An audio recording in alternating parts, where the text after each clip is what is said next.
Tertúlia. Meu boa tarde a todos e todas. Hoje é dia 11 de abril de 2015, sábado. O verbete é o de número 3.354, com 5 páginas, 46 logias e 13 máximos. O tema: Catálise da projetabilidade da especialidade Projeciologia. O autor do verbete, nosso verbetógrafo veterano, professor Marcelo Silva.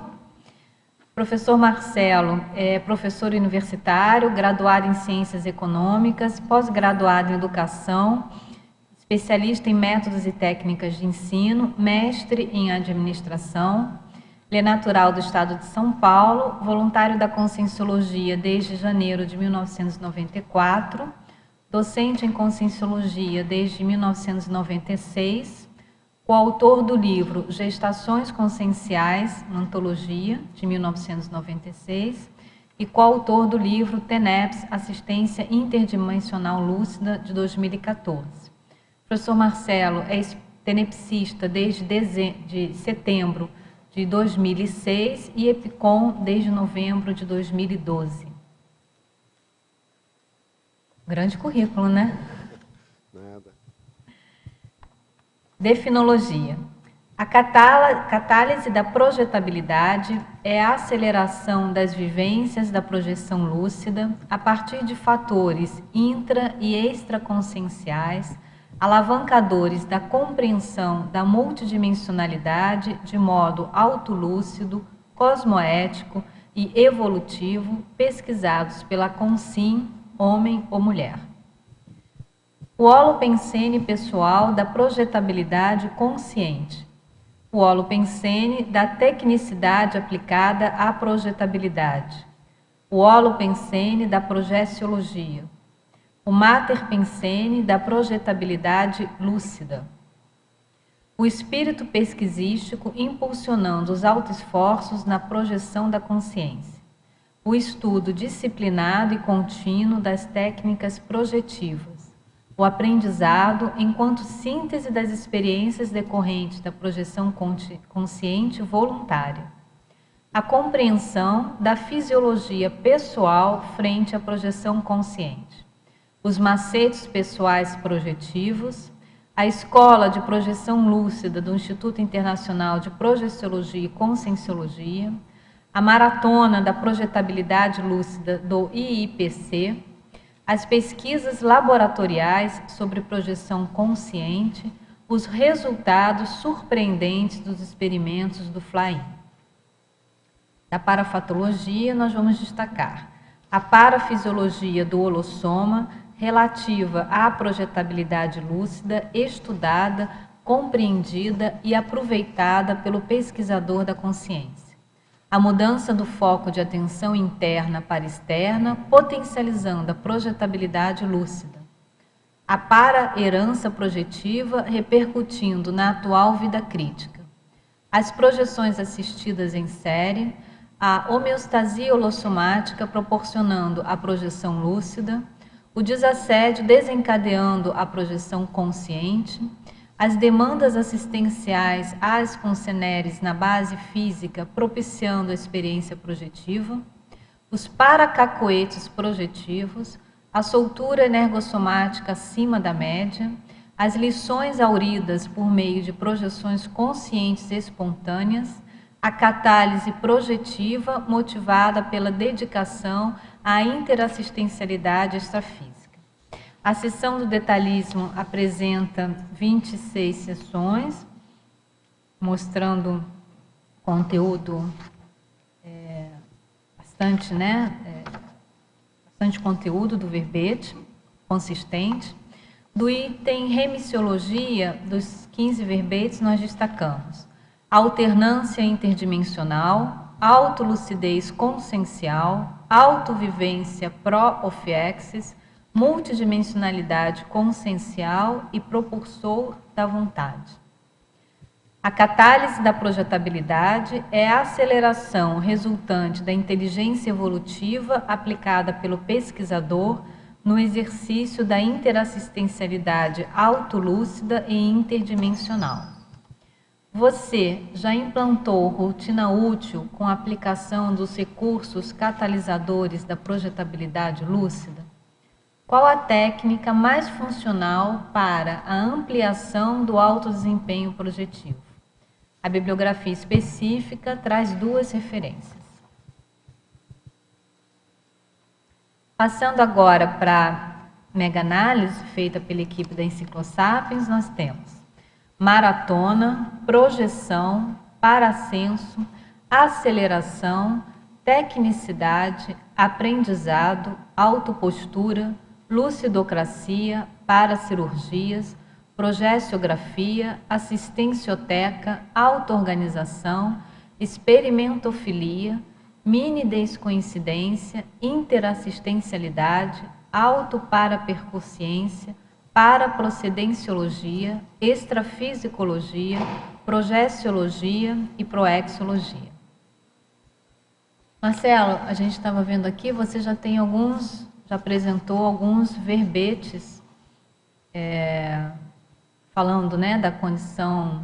Não é que não, você já trouxe já o assunto da projetabilidade, mas não de forma tão direta, né? Tão direta. Esse vai ser o primeiro e já tem um outro que está em revisão.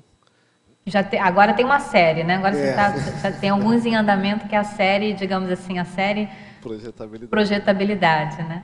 Mas a motivação, o start para você ter trazido esse tema aqui a nível de verbete, qual foi? Conta pra gente. Olha, eu tenho projeções desde que eu sou criança, né? Eu acho que só de trazer o tema para debate, fazer as pessoas pensarem mais sobre a projeção, eu acho que isso para mim já é uma coisa muito importante. Tocar no tema, puxar esse assunto, e aí eu vejo esses 2 rapazes chegando, para mim já valeu tudo. Né? Só de ter escrito, eles estarem aqui participando, para mim já valeu tudo. Mas a ideia que eu sempre observava no processo projetivo, pessoal, o que gerava períodos de maior experimentação e menores experimentações. E aí eu falei assim, eu acho que na verdade eu peguei e comecei a compilar essas ideias para um encontro dos voluntários da equipe de ECP2. Teve um fórum, um seminário, na verdade, que eu ia escrever um artigo para lá. Acabou que passou, eu não mandei o artigo, mas eu estava com as ideias todas compiladas. Eu falei, eu vou escrever um verbete sobre o tema, e eu propus o tema, foi aprovado e estou aqui hoje para debater com o pessoal. Beleza, então vamos às perguntas que já se avolumam aqui. Em estrangeirismologia, Marcelo, você pode esclarecer sobre o zeitgeist da projetabilidade? Como pode potencializar nossas projeções? Pois é, o zeitgeist é o espírito da época, né? Então, hoje a gente vive um espírito da época em que é possível falar de projeção de maneira super tranquila, você encontra material, você encontra as coisas de maneira escrita, de maneira clara, não há o processo do ocultismo, não há misticismo em torno disso, você pode estudar a projetabilidade de maneira científica, que é a época da projeciologia. Então, esse holopensene em si, do momento que nós vivemos, isso é muito favorável. Porque houve época em que, se a gente pensasse, quem vivia a projeção, pensasse em falar, poderia ser caçado, poderia ser perseguido, poderia ser queimado, discriminado, enfim. Hoje já não tem isso. Então, isso já gera um holopensene de abertismo. Se a pessoa começar a investir na projetabilidade pessoal, ela vai ter mais facilidade do que naqueles períodos onde o assunto era mais fechado. Na página 20, Marcelo, em parafatologia, na 6ª linha, de baixo para cima. Como funcionam, na prática, os parapedidos de TENEPS? Isso daqui foi interessante, que quando eu iniciei a TENEPS, e isso ocorre eventualmente comigo ainda, ocorria de eu ter projeções e extrafisicamente eu encontrava pessoas que tinham vínculo com amigos meus que eu não via há anos, e eles vinham e pediam. Pessoas que nem sabem, que eu também não tenho mais contato, mas eles falam assim, ó, o fulano está precisando de ajuda. Ajuda ele, coloca na TENEPS. E eu achava aquilo engraçado, porque aconteceu uma vez, passou um tempo, nada, aconteceu uma segunda. Aí eu comecei a ver que era um processo natural da TENEPS, né? Que os pedidos vêm pelo intrafísico, pelas consins, quando chegam a você, vêm espontaneamente, quando a pessoa vem e te relata um problema, uma dificuldade que ela está passando, e aí você pensa, puxa, eu vou colocar essa situação na TENEPS, ver se eu ajudo. E vem também através das suas conexões extrafísicas. Às vezes poderia até ser nenhum amigo meu, poderia ser um amparador, fazendo a conexão com esse amigo que estava precisando, vendo que eu poderia ser a ponte e trouxe o pedido. Então a pessoa ficar atenta às projeções dela, porque às vezes o pedido não vai ter condições de vir fisicamente, porque você não tem contato com a pessoa, mas extrafisicamente chega aquela informação. É bem interessante essa experiência, né, dos parapedidos de Senefes, bem rico mesmo. E ainda na página 20, na parafatologia, Marcelo, agora na terceira linha de baixo para cima. Como podemos otimizar o contato com os especialistas extrafísicos em projetabilidade lúcida? Olha, a melhor maneira que a gente tem de otimizar contato com amparadores especialistas é a gente se envolver com o tema. A gente pensionizar sobre esse tema, a gente ler sobre o tema, a gente aplicar técnicas sobre o tema. Então, a pessoa estar envolvida com a temática faz com que ela evoque, através dos seus pensenes, dos seus interesses, da sua intencionalidade, esses amparadores especialistas. Uma coisa que eu vejo que é boa é a pessoa criar uma rotina de aplicação de técnicas projetivas. Se ela está em Foz, uma rotina de fazer laboratório de técnicas projetivas. Se está no Rio, que também tem laboratório de técnicas projetivas, vá ao campus, faça. Se você não tem acesso aos laboratórios, crie o laboratório dentro da sua casa, ou seja, o ambiente, a sua alcova blindada, o seu quarto, e faça a experimentação nesse sentido.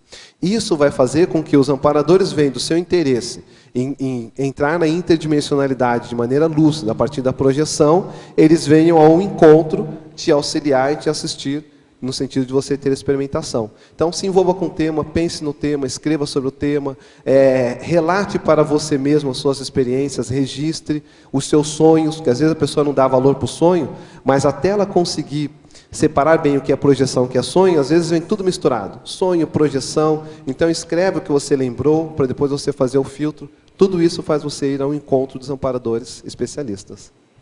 Bom. Ainda na página 20, Marcelo, agora na quinta linha de baixo para cima. Você pode, por gentileza, colocar suas experiências sobre as paravisitações intermissivas a consins projetoras? A consins projetoras. Aqui eu tenho assim, lembranças, eu vou trazer algumas experiências, como você falou, experiências, né? A escola de projeção lúcida, que eu cito na fatologia, a escola de projeção lúcida do IPC, é um curso que existe, onde a pessoa, se ela quiser, ela vai se envolver profundamente com a projeção. A ideia de quando nós construímos esse curso no Instituto, eu era presidente do Instituto à época, era fazer com que a pessoa toda semana aplicasse uma técnica projetiva, no mesmo local, com o mesmo grupo, com 2 professores trabalhando. E cada aula tem uma temática, ou seja, cada módulo tem uma temática. Então a pessoa ela vai trabalhando temas específicos que vão fazendo ela entrar em contato com os travões, com os trafores pessoais, ela faz uma pesquisa ao longo disso. E era muito comum a gente perceber a presença de intermissivistas estudando aquelas pessoas que estavam ali praticando as técnicas projetivas. Porque amanhã eles estarão aqui, eles querem saber como funciona. Então essa foi uma das experiências assim, que eu vivi.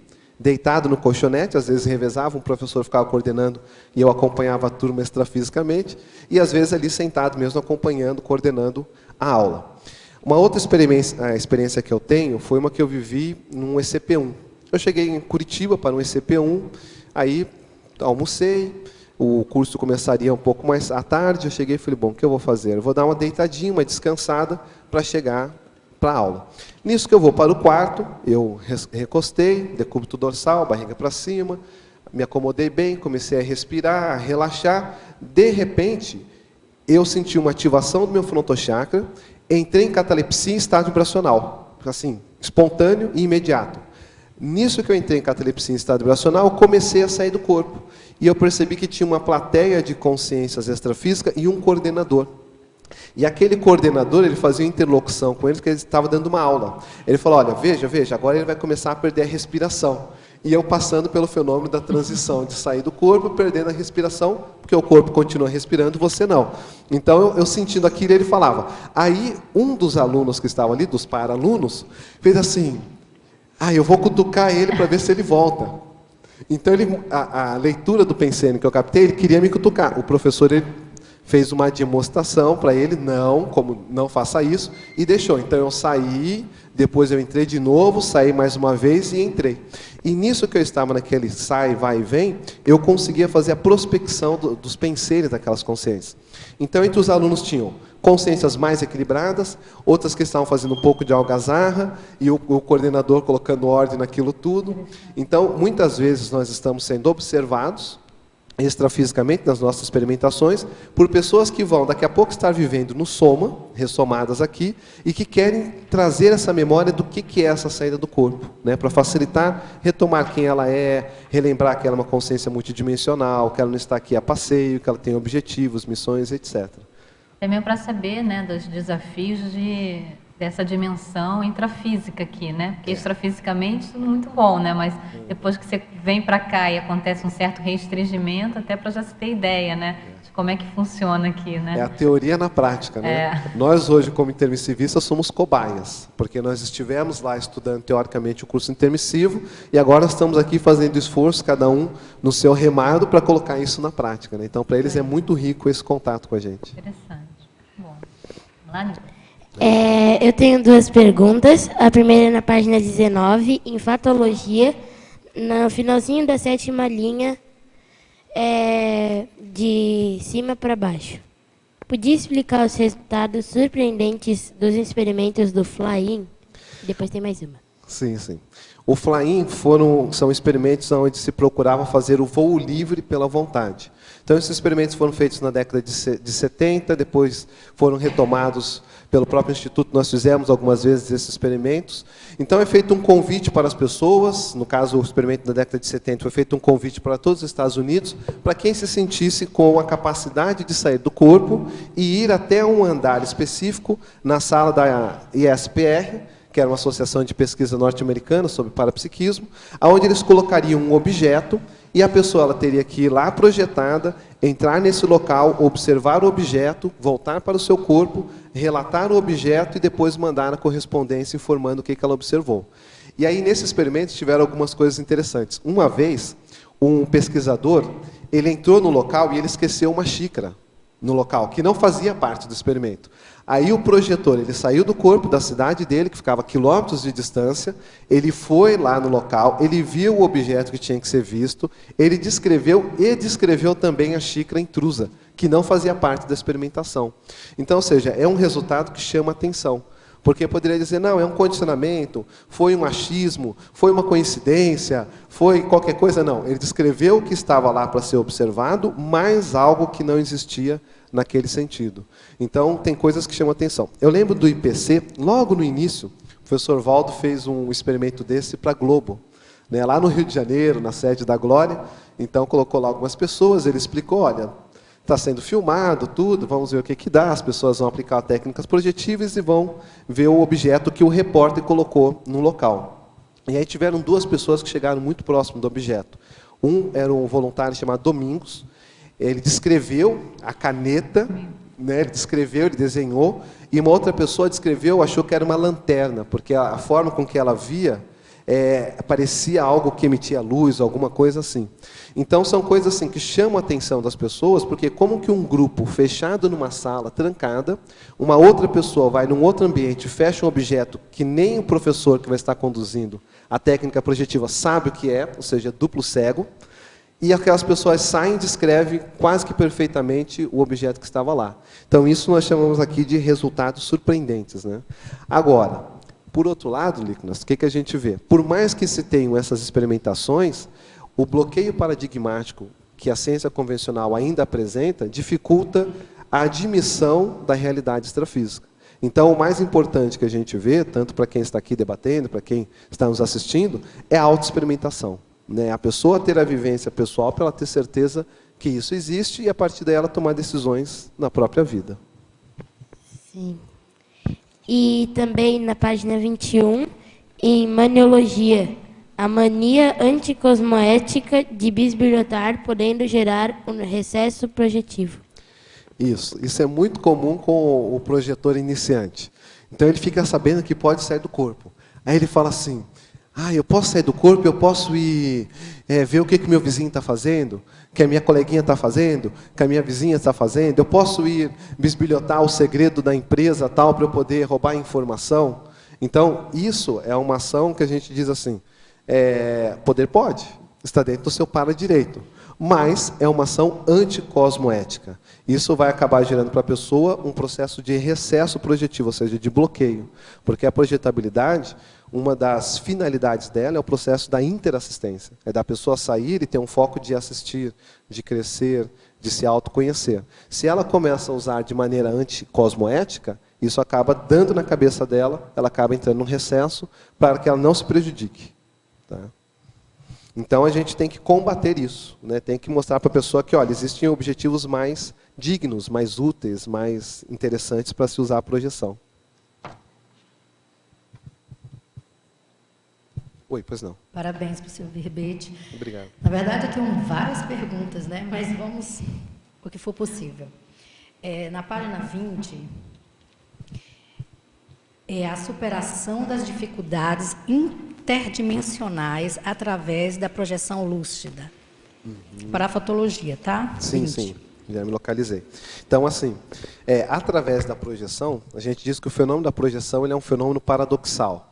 Porque a gente sai da gente para entrar mais na gente. Então, é saindo para fora do corpo que a gente entra mais na nossa realidade.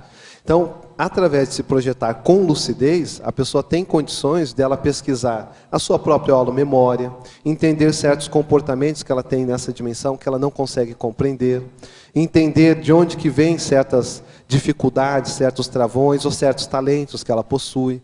Então, é uma forma dela superar dificuldades a partir da projetabilidade lúcida. Dificuldades da vida em geral. Às vezes ela está com dificuldade de relacionamento com uma pessoa e não sabe de onde que vem aquilo.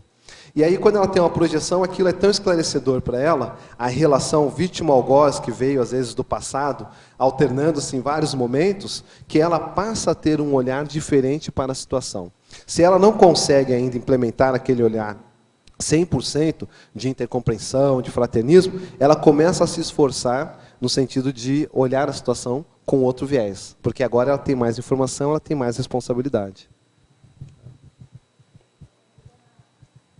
Eliminar a interprisão, né? Que foi o tema de hoje do debate. Que foi o tema de hoje, né? É uma ferramenta, né? É uma ferramenta. Que vai dar subsídios para a pessoa. Na terceira, de baixo para cima, também para a patologia. A OFIEX na condição de catálise projetiva. Pois é, a OFIEX é um tema avançado, né, que é a oficina extrafísica. É algo que a pessoa sedimenta ao longo da evolução, depois de muita experiência com a interdimensionalidade.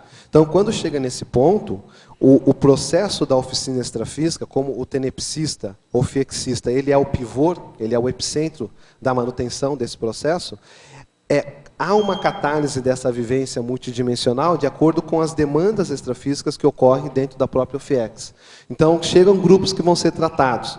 A pessoa ela precisa estar lá, ela precisa ir lá, ela vai atender. Então, acaba que a OFIEX torna a vida interdimensional do praticante da TENEPS muito mais ativa em função das atividades que são exigidas ali. Marcela, agora na página 22, em Culturologia, a teletertuliana pede para você ampliar a cultura dos saberes multidimensionais. Pois é. A conscienciologia é uma ciência de saberes multidimensionais. Se a gente pensar que conscienciologia é o estudo da consciência e conscienciologia é o estudo de tudo, é a tudologia, a gente começa a pensar que, ou pode pensar, que existe muita coisa para a gente ainda decodificar da dimensão intrafísica para da dimensão extrafísica para a dimensão intrafísica. Então a gente vê um exemplo disso, as ICs especializadas que estão nascendo. No início existia o IIPC, na verdade IIP, foi a primeira instituição. Aí vieram várias outras instituições. Cada instituição vem com um mater pensene, vem com uma especialidade. E ela está decodificando constructos, conceitos e paraconstructos. Esses constructos, essas teorias ou parateorias, são saberes multidimensionais. Então, a projeção, como sendo a parte prática da conscienciologia, ela é muito importante no sentido de auxiliar na vivência teática dessas ideias que são captadas, das neoideias, da recuperação de cons. Então, isso seria a ampliação da cultura ou a profusão da cultura dos saberes multidimensionais. Na página 19, Marcelo, em fatologia, na segunda linha, aí o teletertuliano coloca assim, olha, o estudo disciplinado e contínuo das técnicas projetivas, pessoalmente considero-me disciplinado para muitas coisas. Embora reconheça a importância da projeção lúcida, ter essa disciplina para aplicar técnicas tem sido um gargalo para mim. Você pode dar uma dica? Eu não sei de que cidade, de onde que você está falando. É de Santa Catarina, tá? Santa Catarina. Tubarão, Santa Catarina. Então, uma coisa que ajuda é, de repente, você ver se aí na sua cidade tem a EPL, a Escola de Projeção Lúcida. Porque aí, quando você está em grupo, isso favorece e fortalece a sua motivação, porque no final daquela aula é feito um relato. As pessoas, primeiro, elas escrevem silenciosamente as suas experiências, para ninguém contaminar ninguém, e depois cada um relata as suas percepções. Isso começa a te dar motivação, porque você vê que o colega do lado está no mesmo gargalo que você, mas ele usa tal macete para superar. Quando ele fica com falta de ar, ao invés de ele se desesperar, ele pensa em se afogar de uma vez. Perder totalmente o ar, aí que ele sai do corpo. O outro, quando fica em Trendelenburgo, que fica com todo o psicossoma para fora, preso só pela para-cabeça, ao invés de ele ficar pensando em flutuar, ele tenta girar o corpo. Então, essa troca de experiência, ela pode te motivar muito, no sentido de você aproveitar a sua disciplina, ter mais pessoas do lado, ter vivência, e aí você dá continuidade nas suas experimentações. Pelo que eu entendi aqui, ele é bastante disciplinado, mas para aplicar técnica projetiva tá tendo mais dificuldades, né? Agora tem uma série de técnicas, né? Só no Projeciologia são mais de 30 técnicas. Acho que de repente ele eleger escolher uma ou duas que tenham mais a ver com perfil, né? Com a tendência, com o temperamento. Acho que isso ajuda também, né? Porque às vezes você tem que observar, você é disciplinado. Então você vê que outros atributos, né? A professora Cristina está tocando no aspecto básico disso quando a pessoa quer aplicar a técnica. Que outros atributos você tem, que outros talentos, ou quais características mais lhe favorecem, para você ver a técnica que usa esse atributo. Melhor. Se a pessoa usa mais a imaginação, então existem técnicas para isso. Se ela é mais concentrada, existe técnica de concentração. Então, você também talvez pegue isso. No Projeciologia existem mais ou menos 39 técnicas projetivas. Aí, se você já estudou, veja aquela que mais se aplica a você. Se você não consegue ter uma regularidade, todos os dias eu vou aplicar uma técnica projetiva. Marca um dia da semana que você vai aplicar a técnica projetiva. Né? Começa devagar. Uma vez por semana você vai fazer. Depois, se você conseguir experimentações pessoais, conseguir uma primeira projeção, ou se você já tem experiência, isso vai te motivar a dar sequência na aplicação da técnica. Eu acho, não sei, Marcelo, não sei se você concorda comigo, que às vezes a pessoa ela quer fazer com mais frequência, mas acaba falhando no continuismo, né? E aqui você colocou a condição o estudo disciplinado e contínuo, né? Eu acho que mais vale, às vezes, o continuismo, mesmo que seja com uma periodicidade um pouco mais espaçada, maior, mas a manutenção, a sustentação daquela prática, né?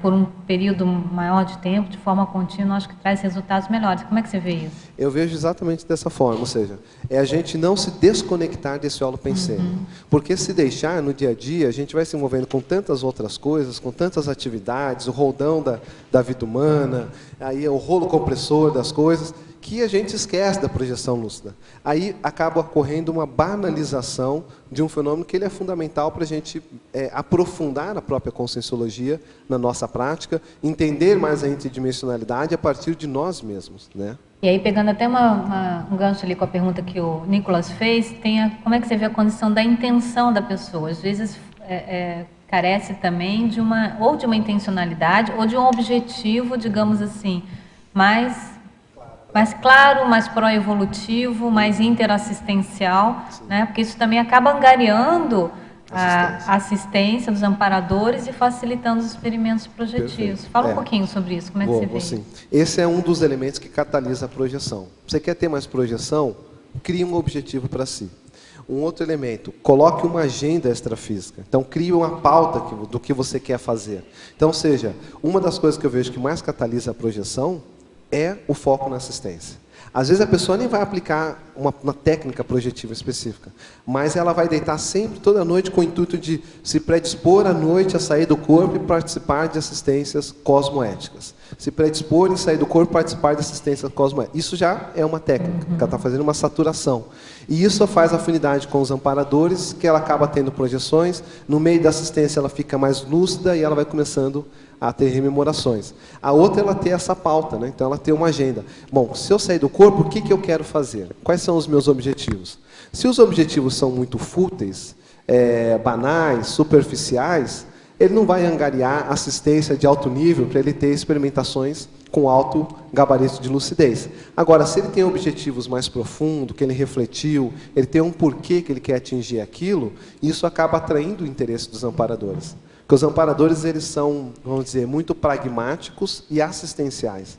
Eles não vão perder tempo com água com açúcar, né? Eles vão onde tem profundidade, onde vai dar resultado cosmoético.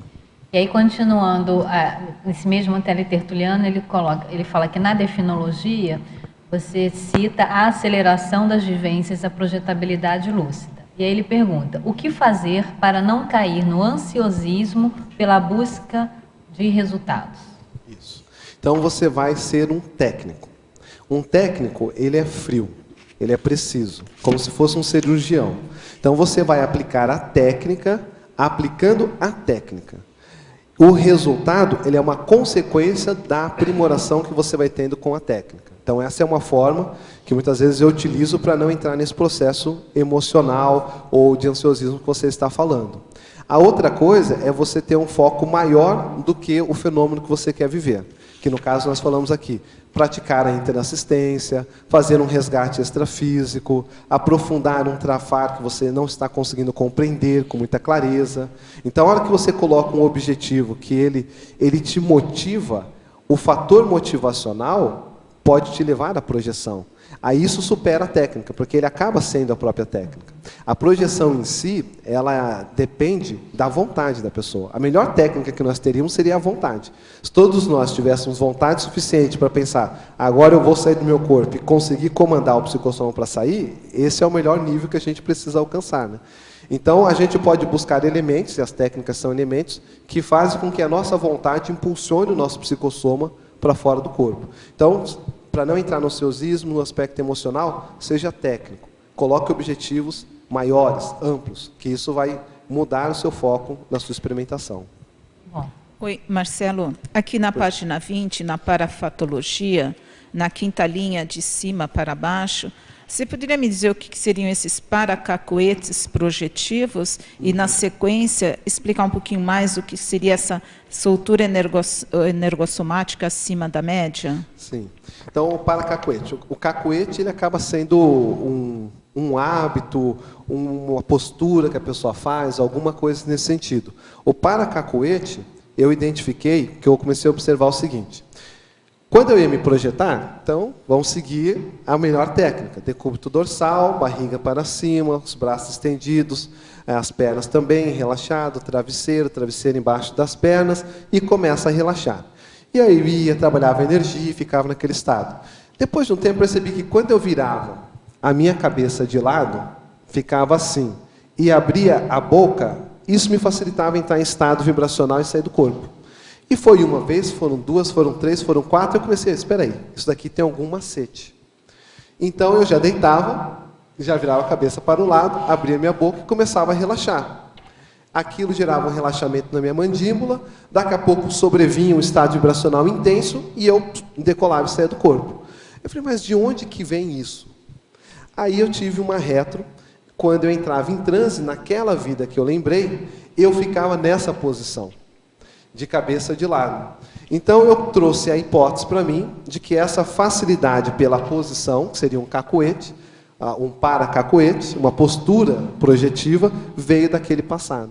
Então cada um tem uma coisa. Teve uma projetora que eu conheci, que ela falava o seguinte, eu trabalho as energias, depois eu relaxo. Quando eu começo a entrar em balonamento, eu começo a me deformar todinha. Era um paracacoete para ela, porque como que ela sai do corpo? Ela começa a se deformar. Quando ela vai se deformando, ela sai do corpo. Então, alguma coisa nela marcou que para ela hoje isso é um fator que facilita demais a projetabilidade. Eu tenho como hipótese que cada um pode pesquisar em si, talvez você tenha algum aspecto que te facilite mais. Algumas pessoas, por exemplo, apertam a língua no palato, né? Outras fazem um movimento com os olhos. Então, daí advém a técnica das posturas projetivas, né? E cada um pode buscar aquela que mais favorece a sua projetabilidade. Matemática acima da média. Isso é uma observação que eu fiz ao longo da minha história na Conscienciologia. Eu acho que todo mundo aqui vê, né? Que a gente vê pessoas, às vezes, que chegam no nosso trabalho e já tem uma soltura energética muito grande. De onde que vem isso? Né? Por que essa pessoa tem uma soltura acima da média?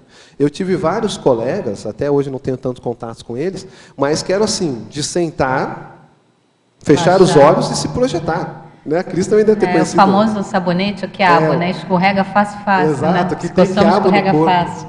Aí você fala, mas de onde que vem isso? Né? Então, essa pessoa ela tem uma soltura do energossoma, do corpo energético, que é acima da média. Isso demonstra que ela já trabalhou com projeção no passado, demonstra que ela já trabalha com energia há mais tempo, há mais vidas, demonstra que ela já vem trabalhando com o processo parapsíquico dela há mais tempo, e quando chega aqui, a paragenética dessa pessoa gera essa predisposição. Ela tem mais facilidade do que a média das pessoas. Você sai com bastante facilidade. Eu tenho corpo, uma certa né? facilidade. Você também é quiabo, É um né? autoestudo também. Deixa eu passar para o Cláudio, ele, depois eu te Professor passo, tá? Marcelo, você falou muito bem aí que o grupo sempre favorece a motivação. Ele falou dos aspectos estratégicos da motivação. Mas muitas vezes a pessoa tem lá os cacuetes dela e ela vê o grupo como um fator negativo. Gera um autoassédio, ela fica se comparando. O que a gente pode dizer para essa pessoa? Às vezes até que tem uma facilidade, mas ela tem autoassédio, tem processos de bloqueio quando ela é colocada em grupo, quando seja não só para projeção, para escrever livro, para falar, para interagir. O que a gente pode falar para essa pessoa para ela poder aproveitar mais o grupo, no caso, nosso grupo da Conscienciologia? Olha, eu vejo o seguinte, nesse caso, acho que valeria a pena a pessoa pensar o que gera nela em termos de incômodo quando ela está com o grupo. Você deu uma característica, que é ficar se comparando. Então, ela mudar essa pensanidade, que a melhor comparação que ela tem é com ela mesma. Né? Ela vê no grupo uma fonte de exemplos, uma fonte de troca de experiência, de trafores e talentos diferentes, de experimentações diferentes, de maneiras de ver diferentes sobre o mesmo assunto. Mas ela, naquele momento que ela estiver no grupo, ela tirar um pouco o foco de si, porque às vezes o foco pode estar muito egóico, e ela ficar se comparando, não, ele fala melhor do que eu. Gostaria de falar assim, não, ele tem o cabelo mais ajeitado do que o meu. Sai disso e veja o que tem de bom no grupo, sabe? Então, às vezes, está faltando ela sair um pouco do umbigo dela e olhar um pouco mais amplo. Tá? Por isso que, às vezes, ela se bloqueia quando está em grupo. Uma hipótese que eu trago para a pessoa pensar. Né? Que ela olha demais para os outros, mas com foco egóico, e não no sentido mais assistencial e interassistencial. O outro tem uma coisa que eu não tenho. Né? Teve uma fala do professor Valdo, numa, acho que tertúlia, mini tertúlia, que ele falou assim, que ele estava falando sobre a CL, a CZ. Então nós vamos chegar à consciência livre, que é um patamar evolutivo em que nós já não precisamos renascer nessa dimensão. Já superamos todas as lições e aprendizados que esse orbe, que esse planeta, que esse holossoma, corpo, energossoma, psicossoma nos fornece. E aí? A evolução continua. Porque lá você vai encontrar uma consciência livre que ela tem uma singularidade que você não tem. E você vai respeitar e valorizar aquela singularidade. E vai querer aprender aquela singularidade. E existem bilhões e bilhões de consciências livres. Então você vê ainda um patamar, uma escala, um caminho de evolução enorme. Ou seja, você ainda tem tanta coisa nas individualidades para aprender, mesmo estando no estado de consciência livre. Então, olha só, é você estar num grupo de consciências que não têm formas, que já estão em alto nível de evolução, mas mesmo assim você reconhecer que você pode aprender com elas. Então, se esse é um extremo, né, aí a gente volta para o nosso grupo aqui.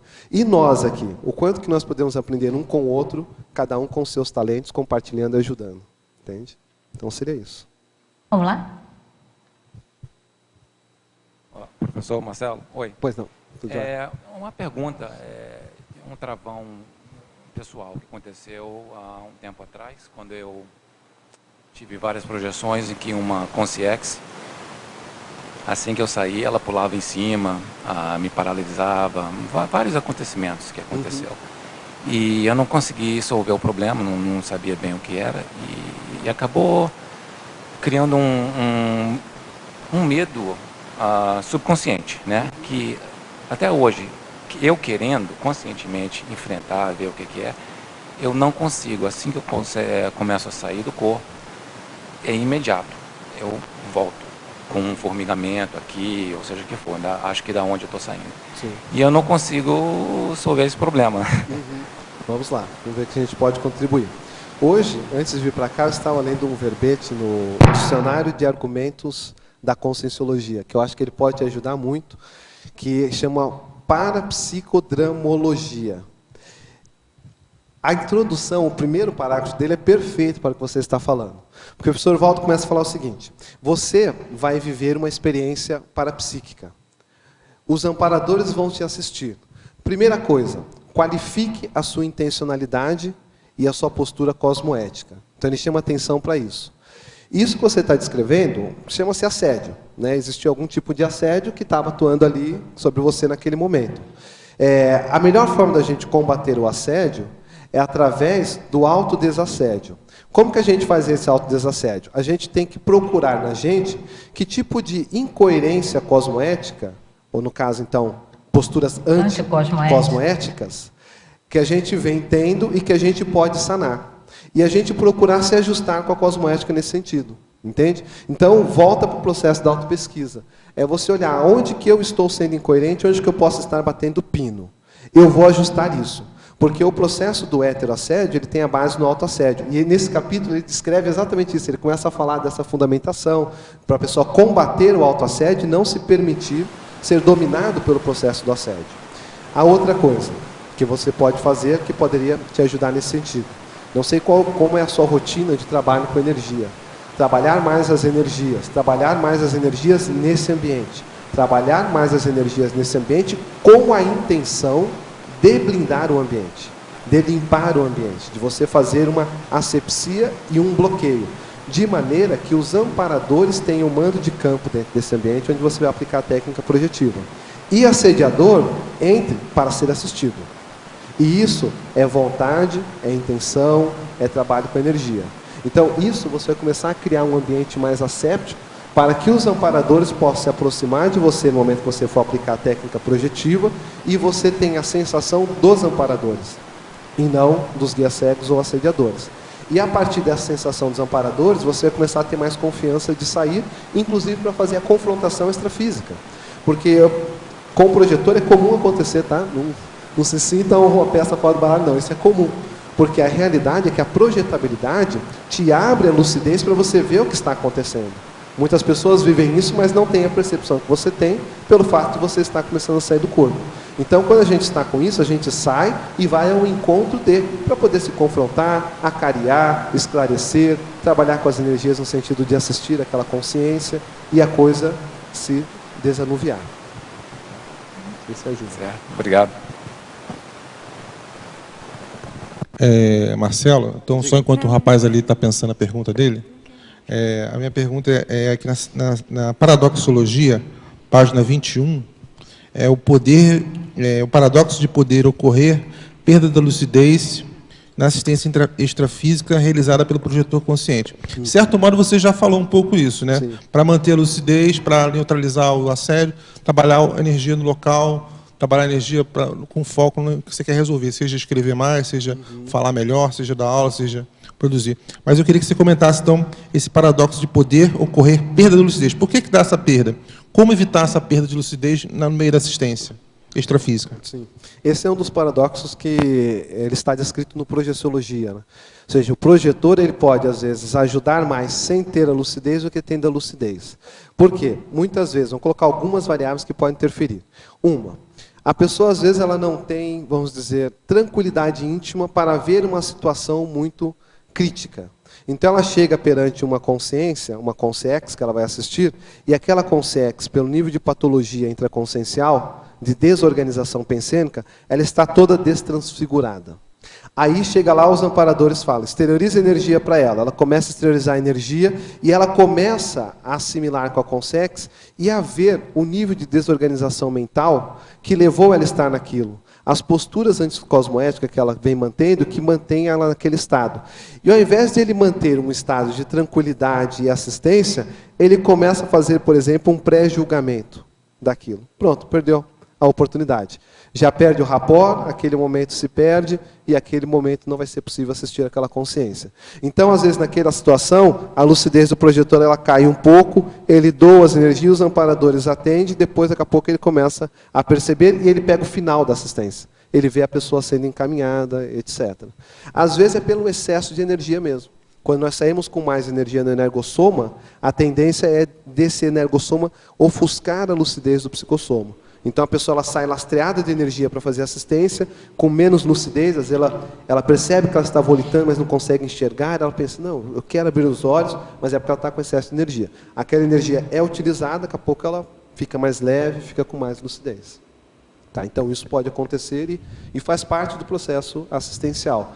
Acho que nós vamos superar isso a partir do momento que nós tivermos mais maturidade, para olhar as consciências, respeitando a situação delas, compreendendo e tendo dignidade perante o contexto que ela se encontra. Aí a gente não vai interferir tanto. Eu pude depreender da sua resposta também, do que além do que você falou, que da importância da pessoa ter domínio energético. Mas eu não consigo ainda entender muito bem por que a pessoa com muita energia, que ela está para doar, e está partindo do pressuposto da hipótese que ela está com a intenção qualificada, a pessoa está com a intenção qualificada, está com muita energia. Por que ela fica obnubilada ou por que ela fica à perda da lucidez? O processo da energia, o energossoma, ele é um corpo intermediário entre o soma e o psicossoma, tá certo? Então o corpo físico ele é o mais denso, o energossoma ele está no intermesso, ou seja, é a dimensão 3,5, e você tem o psicossoma que é mais sutil e aí o mental soma mais sutil. O mais denso tende a ofuscar o mais sutil. Então, o soma, por exemplo, restringe muito das nossas capacidades paraperceptivas do psicossoma. Porque o parapsiquismo é inerente à consciência. Nós aqui fazemos um esforço, né? Trabalhamos a energia, fazemos soltura energética para ter clarividência, para perceber a energia. Mas a clarividência e percepção energética é uma coisa, é uma característica inerente à consciência. Quando nós temos de psicossoma, nós estamos num veículo mais sutil. Portando muita energia do energossoma, que é mais denso, a tendência dele é ofuscar a lucidez da pessoa. Por isso que quando o projetor sai do corpo e fica muito próximo ao corpo físico, e é indicado ele, ao se projetar, estar lúcido, procurar se afastar, ele tende a ser puxado porque ali o campo de energia é mais denso, mais forte, e vai tracioná-lo para o corpo. Deixa eu só dar a palavra para ele lá, que ele ainda não fez nenhuma pergunta. Aí eu vou pedir só para eu responder mais um pouquinho de pergunta aqui e já passo para a plateia aqui. Pode ser? Obrigada. Vamos lá? Professor Marcelo, eu estou treinando ainda para fazer TENEPS e me preparando. E a partir daqui da efeitologia, do efeito da TENEPS nas projeções conscientes, qual é o crescendo, assim, existe alguma prioridade? Assim, é mais fácil eu ter projeção e iniciar a TENEPS vai para auxiliar a projeção. Qual é a relação assim, entre os dois, em relação à crescendologia e a periodização? Vamos lá. A projeção consciente, ela pode ser de algumas formas. Então, uma forma é a projeção em psicossoma, que é o que a gente está dando mais enfoque, que é o mais comum com a maioria das pessoas. É sair do corpo com psicossoma, buscar ter lucidez, fazer assistência, fazer pesquisa, etc. Existe também a projeção energética, que não deixa de ser uma projeção. Você projeta o seu energossoma, você solta o seu corpo de energia. A TENEPS, ela é um tipo de projeção energética que a gente faz. Só que é um tipo de projeção energética técnica, porque ela é conduzida por um amparador especialista. Então ele vai com você todos os dias ajudar na soltura do seu corpo energético para assistir com SINs e com CX que estejam sendo atendidas pela sua TENEPS. Então uma coisa acaba potencializando a outra. Quem tem facilidade com projeção, provavelmente vai ter facilidade na hora de praticar a TENEPS, que vai ter soltura energética. A pessoa praticando a TENEPS, inevitavelmente, ela chega à projeção também. Então, já aconteceu comigo de estar no processo da TENEPS, e no final da TENEPS, entra em estado vibracional, catalepsia e saio do corpo. E aí vou para alguns locais, daqui a pouco eu volto. O processo energético, os amparadores continuaram trabalhando a energia. Então, isso acaba uma coisa potencializando a outra. Agora, em termos de crescendo, de priorização, eu vejo assim, se você está com foco na TENEPS, organiza a sua vida para a TENEPS. Organiza tudo o que você acha que é necessário, o que falta, para você iniciar a TENEPS. Para algumas pessoas, colocar um prazo ajuda. Para outras, não. Mas o ideal, eu sempre acho que é colocar uma prazoterapia. Não, no mês tal, daqui 6 meses, eu vou colocar o foco de organizar tudo que eu acho que ainda me impede para fazer TENEPS e eu vou começar. Porque com isso a pessoa catalisa o processo e ela se organiza, ela tem um foco dos amparadores nesse sentido, ela já começa a ter rapport com eles e a coisa ela vai e flui.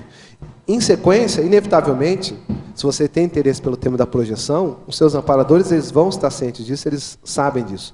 Acaba que você pode ter experiência no meio da TENEPS, pós-TENEPS, antes de TENEPS, aí a coisa é bem vasta, tá? Marcelo, a teletertuliana pede para você aprofundar a frase enfática. Vamos lá. A catálise da projetabilidade é a aceleração resultante da inteligência evolutiva, aplicada pelo pesquisador no exercício da interassistencialidade autolúcida e interdimensional. Então, o que eu quis chamar a atenção aqui? É que se nós praticamos, ou fizemos o curso intermissivo, nós estudamos, nos entendemos como intermissivistas. Quer dizer, nós viemos para cá para ter uma vida focada no processo da interassistencialidade. O intermissivista ele veio para praticar a interassistencialidade, para praticar o processo do aprofundamento no autoconhecimento, na autopesquisa, para ele evoluir e até mudar de patamar nessa própria ProEx. Então, a gente pode utilizar a projeção, que é uma ferramenta muito prática para esse aprofundamento e para a prática da interassistência, como algo mais cotidiano nosso. Não nos olvidarmos, não nos esquecermos, não nos, vamos dizer, banalizarmos a projeção e colocarmos ela mais no nosso métier, mais no nosso dia a dia, igual a gente coloca hoje, fazer estado vibracional, trabalhar com energia, cuidar da autopensenidade, à noite sair do corpo. A frase pode ser sequencial assim, né? Não, eu fico atento aos meus pensênios, eu trabalho com energia, eu estou fazendo minha autopesquisa, eu estou também tendo minhas projeções. Então isso é inteligência evolutiva, é a gente aproveitar uma ferramenta que a gente estudou no curso intermissivo, como sendo prática para o nosso desenvolvimento e a nossa evolução, e procurar colocar na prática aqui. Então a catálise, que seria usar os vários recursos que você pode para acelerar a projeção, amplia a sua inteligência evolutiva nesse sentido. Essa que foi a ideia. Em estrangeirismologia, agora, Marcelo, na página 19, o que você pode falar sobre o projetárium pessoal? O projetário pessoal é aquilo que eu estava respondendo para o rapaz de Floripa, né? Floripa. Que você não está próximo de uma IC, que tem um laboratório, que te possibilita ir para um ambiente mais otimizado para aplicar projeção, crie o seu ambiente na sua casa. Faça do seu quarto o seu projetário pessoal. Crie condições, horários específicos que você vai trabalhar, a energia que você para se projetar. Acomode-se ou busque 2, 3 travesseiros, a iluminação, o relógio para despertar. Então você faz do seu ambiente um ambiente propício para que você tenha projeção, como se ele fosse o seu projetário, o seu laboratório de projeção consciente. Você estava mencionando agora, respondendo a pergunta, a condição da blindagem energética, da asepsia energética, né? Primeiro, a limpeza, o antibagulismo físico. Livro da Kátia, a professora Kátia Aracaki.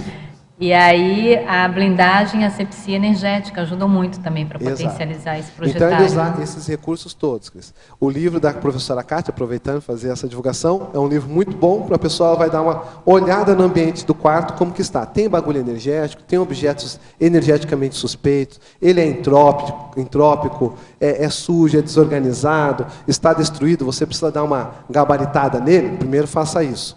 Trabalhe a energia e crie um ambiente energeticamente positivo, favorável aos amparadores. E aí procure aplicar as suas técnicas projetivas lá. Na parafatologia agora, na página 20, na primeira linha, você pode esclarecer a mudança do foco de atenção interna para externa, potencializando a projetabilidade lúcida? Sim, esse daqui era um gargalo que eu percebia, e ao longo das aulas que eu participei com o professor da EPL, a gente via que muitas pessoas tinham essa dificuldade. Professor, eu chego no momento em que eu relaxei, eu sinto a soltura do meu energossoma, do meu holochakra, eu estou começando a sair do corpo, mas aí eu fico naquele estado, que eu nem vou e não volto e não sei o que eu faço. Então, uma coisa que eu observava, que eu fazia comigo era, eu tinha que mudar o foco. Então, ali eu estava trabalhando energia, estou focado em mim, no meu energossoma, em circular energia. Aí eu vou relaxar profundamente e deixar o fenômeno começar a se desenrolar. No momento que ele vai se desenrolando e travou no meio, muda o seu foco de interno para externo. Aí tem várias técnicas, tem. Eu vou até a porta. Essa era uma que eu usava demais. Só que eu criava a seguinte situação. Alguém chegou na minha casa, tocou a campainha e eu preciso atender a porta. Então eu criava essa situação mental, começava a pensar sobre isso, daqui a pouco meu psicossoma, quando eu via, eu estava na porta. Às vezes eu nem acompanhava a saída lúcida. Quando eu via, eu estava ali na porta tentando mexer. Aí saía de perto do corpo. Então isso é o que eu chamo de mudar o foco de interno para externo. Tem que fazer um movimento que ele é intraconsciencial, de focar em algo que não seja mais em você, para que o fenômeno termine de desenrolar e você saia completamente do corpo. E na página 20 ainda, na parafatologia, Marcelo, na quarta linha, você pode exemplificar as demandas assistenciais a consceneres na base física, propiciando a experiência projetiva? O que o nosso colega colocou é exatamente isso, né, o relato que ele fez. Então, é muito comum o projetor, a pessoa que tem uma certa facilidade, às vezes a demanda assistencial mais densa, aquelas consciências carentes de energia, consciências energívoras, né? Consciências são consciências que têm fome de energia, pela carência que elas possuem, elas serem levadas para a base física do projetor. Por que na base física? Porque ali é a alcova dele, é onde ele tem mais energia, ele dorme toda noite ali, ele mantém a vida afetiva sexual dele ali, enfim. Então ali é o ambiente dele. E às vezes essa demanda assistencial é que faz com que um projetor saia do corpo para atender essas consex. Então acontecia demais comigo que eu começava a entrar em catalepsia, daqui a pouco eu ouvia esse alvoroço em torno da minha cama. Às vezes as consex falavam coisas, se vocês saírem nós vamos te pegar, eu falei, então espera aí que nós vamos ver quem vai pegar quem. Espera aí, vamos ver, Tom e Jerry, eu já estou cansado disso. Então, aí eu colocava energia, esterilizava energia para tudo que é lado, daqui a pouco eu saía do corpo e estava lá a plateia. E às vezes debatia, tinha consex que não dava bola, saía. Teve uma vez que eu estava debatendo com ela, ela falou assim, isso para mim que você está falando é uma balela. Virou as costas e foi embora. E, enfim, mas quem ficou atento àquela conversa, ao que estava sendo esclarecido, os amparadores pouco a pouco foram levando e encaminhando. Então, isso ocorre, não quer dizer porque às vezes que a pessoa está totalmente assediada ou é assédio pessoal, às vezes é demanda do trabalho. Né? Então ela vai observando a frequência, a regularidade, como que isso se desenrola e ela vai tendo um feedback do que é o processo dela especificamente. Muito bom. Marcelo, tem uma pergunta agora vinda da Alemanha, de Stuttgart. Opa. Professor Marcelo, gostaria de sua opinião, pois ultimamente estou com o psicossoma muito lastreado, dificultando minhas projeções. Como poderia melhorar minhas energias para ter uma maior movimentação e efetividade na projeção lúcida? Tá. Então, olha, vale a pena você observar a questão de sono. Então, primeiro você olhar a parte física, como que está a sua carga de sono, a sua alimentação e a atividade física. Então, você olha isso. Se a sua atividade física não estiver em dia, procure fazer atividade física até você suar. Isso vai desintoxicar o seu corpo e vai te dar mais soltura energética.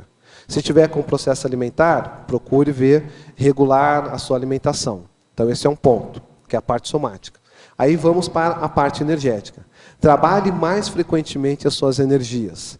Qualifique a sua pensenidade. Observe como está a sua pensenidade. Na média, no seu dia a dia, você está com grandes preocupações, você está com a agenda sobrecarregada, pensenicamente você está sobrecarregado, então procure organizar isso para você tirar esse peso. Porque a projeção ela tem muito a ver com as nossas rotinas. Né? Uma das catálises da projetabilidade é a homeostase. Ou seja, quando a pessoa consegue colocar a vida dela de uma forma que tudo fica mais organizado. Isso favorece a projeção consciente também. Tá? Como saber se uma projeção lúcida está realmente sendo uma projeção com morfopensenes ou parapsicodrama ou um fenômeno de retrocognição na projeção? Como diferenciar? Uau! Eu acho que é muita prática. Né? Eu acho que é muita prática, porque a gente acaba saindo do corpo e às vezes a gente se vê no meio de um morso pensene, está com sonho, então a gente pode começar a usar a técnica de distinguir sonho de projeção, isso vai favorecer, que é você relatar tudo que você viveu, como se você fosse um jornalista. Coloca no papel tudo que você lembrou. Naquele momento você não faz a crítica. Depois você vai fazer a projeciocrítica. Então, a prática da projeciografia e projeciocrítica vai te ajudar a distinguir esses elementos. Outro aspecto. Quando envolve retrocognição, você vai começar a ver um padrão de energia diferenciado. Porque a retrocognição ela traz um aspecto pensênico. Ela traz energia, ela traz sentimento, ela traz a memória da pessoa à tona. Então você também, na hora que você relatar, na hora que você for analisar, você vai começar a fazer um juízo crítico. Eu uso a seguinte técnica. A hora que eu relato, depois eu começo a avaliar parágrafo por parágrafo. Então, encontrei com um grupo, parará, ocorreu certa coisa. Aí eu venho lá. Aquele encontro com o grupo, aí o que eu julgo que é aquele encontro? Isso é a projeciocrítica. É a minha análise crítica sobre aquilo. Aí eu estou refletindo sobre aquilo. Que grupo era aquele? Por que eu me encontrei com aquele grupo? Ah, isso tem a ver com a pensenidade que eu venho mantendo durante a semana, no último mês. Então eu coloco na minha projeciocrítica. Aquele encontro com o grupo provavelmente é decorrente da pensenidade que eu venho. Então, à medida que você for praticando mais isso vai ajudar você a distinguir uma coisa da outra. Agora, Marcelo, assim, esses 3 elementos que o teletertuliano coloca, eles podem acontecer de forma concomitante, né? Ou seja, ele fez aqui ou isso ou aquilo, mas do ponto de vista didático você pode estudar, né? Uma projeção retrocognitiva, uma projeção com parapsicodrama, uma projeção com morfopensenes. Mas eu fiquei pensando aqui, por exemplo, numa projeção retrocognitiva, pode-se dar um parapsicodrama com morfopensenes, né? Perfeito. Então, juntou tudo, né? É possível que esteja tudo junto. Do ponto de vista didático, a gente vai estudar os elementos em separado, até para saber distinguir o que é uma coisa da outra. Mas na prática é comum, pode acontecer, né?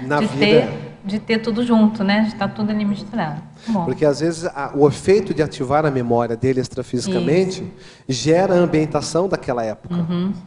E aí já tem o morfopensene. Ao mesmo tempo que tem o morfopensene, gera a evocação de uma consciência daquela época que vai ser assistida. Aí já entra o parapsicodrama, que ele tem que se modificar. E é muito comum, até como recursos assistenciais, os amparadores fazerem isso, né? Eles criam um ambiente, levam o projetor, o professor Valdo relata no Projeções da Consciência, né? Que cria um ambiente, leva o projetor e fala, agora se transfigura naquela época. Aí ele muda a forma, vai lá, faz os trejeitos, trata igual, para poder resgatar aquela consciência. Então, assim, a prática vai te ajudar a distinguir, mas o mais importante é qual o resultado assistencial que você está obtendo com isso. Há possibilidade de ter uma projeção lúcida em vigília física ordinária, sem semipossessão benigna, ou seja, mesmo estando acordado? Semipossessão benigna, depois vale a pena se explicar.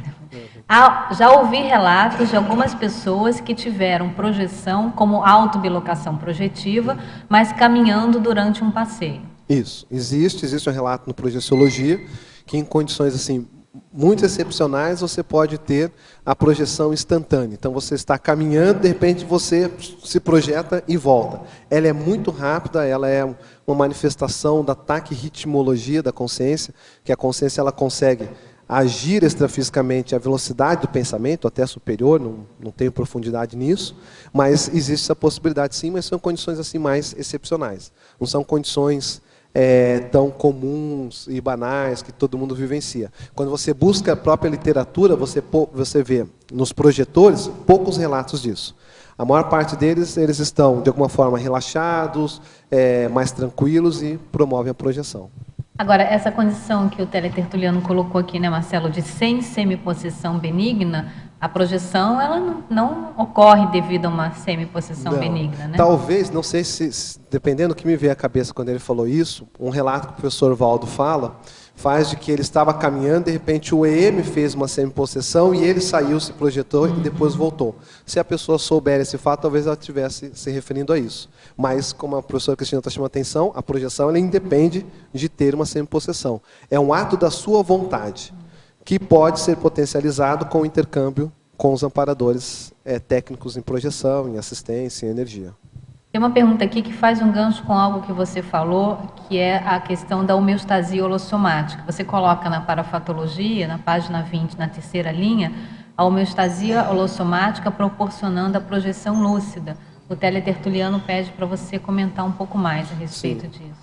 É o que eu estava comentando antes. Então, uma coisa que eu observei, e já conversando com outros projetores, eu ouvi esse mesmo tipo de relato, abordagem, é que eles percebem que eles têm mais projeção no momento que a vida está mais organizada, que o ritmo de vida está mais tranquilo, está dentro de uma cadência que está mais saudável para ele está mais produtivo, ele está fazendo coisas assistenciais, ele somaticamente está bem, emocionalmente, energeticamente. Então, parece que quando entra nesse prumo, tudo fica mais potencializado. Então, essa homeostase holossomática, ela predispõe à soltura energética, à facilidade de acoplar com os amparadores e também à projeção. Então, se a gente procurar criar rotinas úteis, hábitos saudáveis, uma rotina de auto-organização, isso vai te levar mais para a homeostase e vai possibilitar mais projeções também. Agora, na página 20, na 9ª linha da parafatologia, Marcelo, você pode falar acerca do engajamento em equipex interassistencial? Sim. Existem diversos tipos de equipes extrafísicas que trabalham incessantemente.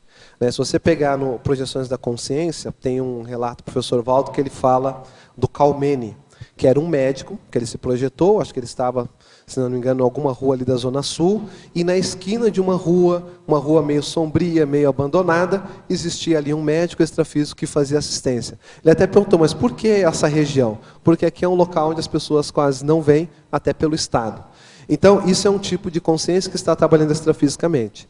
A hora que nós começamos a ter uma predisposição assistencial, nós podemos nos engajar em equipes extrafísicas de assistência. Durante um período na minha adolescência e pós-adolescência, eu atuei extrafisicamente numa equipe extrafísica de assistência. E eles trabalhavam dentro de uma coisa que tem muito a ver com a minha ProEx, que era o processo de drogadição. E aí a hipótese que eu hoje entendo, naquela época eu não tinha a compreensão que eu tenho hoje, mas hoje eu tenho como hipótese e compreendo que as pessoas que têm envolvimento com narcotráfico tinham relação ou são ex-traficantes de escravo.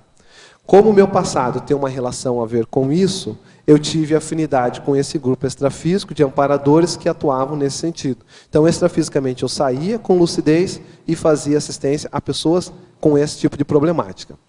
Anos depois, já morando aqui em Foz, mais de 15 ou 20 anos, eis que eu saio do corpo aqui em Foz do Iguaçu e sou levado para conhecer uma equipe extrafísica que faz mais ou menos o mesmo tipo de trabalho que eu fazia naquela época em São Paulo.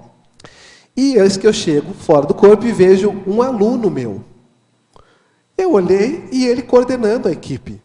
Eu falei, será que ele é consciente disso? Nós estávamos no período de férias, eu era professor universitário à época, voltei para o corpo, registrei, falei, vamos ver o que acontece. Volto para dar aula, tinha 2 semestres que eu não dava aula para ele, no mesmo curso ele caiu numa matéria que eu dava mais à frente. Eu falei, como que eu vou abordar isso com ele?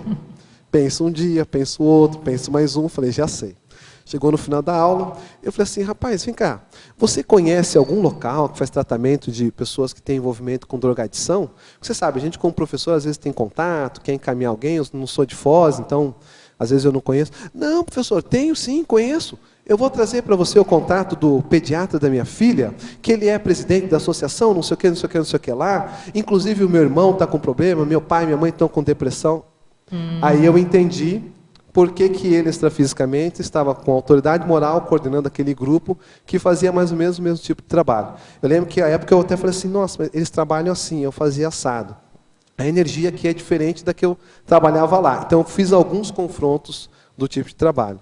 Então, de acordo com... Foi bem nessa época que estava tocando no assunto da escravidão. O professor Valdo estava falando sobre esse tema de escravidão, de superação disso, de dominação, etc.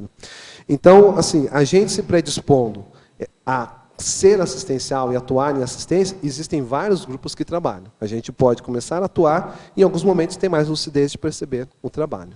Tá? Ainda na parafatologia, no final da 6ª linha, de baixo para cima, você pode comentar sobre as aulas extrafísicas sobre projeção consciente? Sim. A gente pode começar a falar do tema a partir do curso intermissivo, né? Ou seja, nós fizemos curso intermissivo, nós tivemos assuntos que foram tratados sobre isso. Olha, vocês vão estar lá no soma, tá? Vocês vão ressomar. Quando chegar lá, não esqueça quem você é. Essa era um tipo de frase, de parafrase, que eu ouvia na minha infância. Eu tinha projeção, eles me davam aula extrafisicamente, sempre me mostravam como adulto, vestindo roupa social, terno escuro, normalmente de tom escuro, e eles falavam assim, olha o que é uma pessoa que tem poder e é arrogante. Aí eles faziam um parapsicodrama, então mostravam uma pessoa toda de social também descendo, passava por cima de todo mundo, etc. Olha o que é uma pessoa que tem poder e não é arrogante. Então eles me davam essas aulas. No final eles falavam assim, nunca se esqueça quem você é. Nunca se esqueça quem você é. Então, todos nós já passamos por esse tipo de situação. Algumas pessoas, às vezes, não recordam dessas aulas. Né? Não lembram das aulas, tanto que tiver no curso intermissivo, como que tem, às vezes, extrafisicamente, aqui enquanto consim projetada.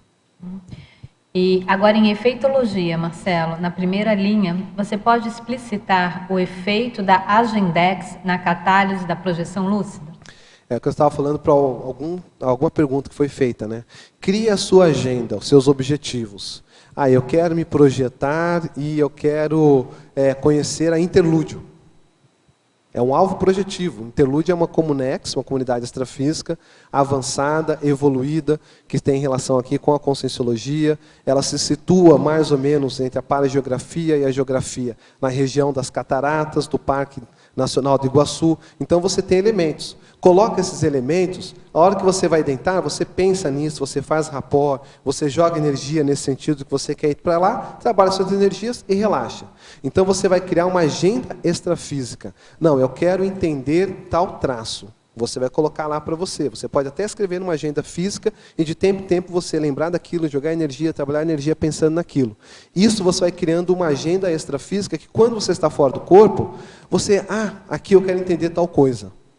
Então você se recobre daquilo e você passa a ter uma ação mais ativa na projeção. Evita que o sonho te engula, que você entre no devaneio e perca a experiência. Em antagonismologia agora, Marcelo, na página 21, na primeira linha. Você poderia, por favor, fazer uma abordagem sobre o antagonismo, deslumbramento, projeção consciente? Sim. Qual o perigo ou armadilha do deslumbramento relacionado à projeção consciente? O maior perigo que eu vejo do deslumbramento é a pessoa, vamos dizer, cair no misticismo. Então ela perder o senso crítico, ela perder a racionalidade e ela entrar para o mundo das fantasias.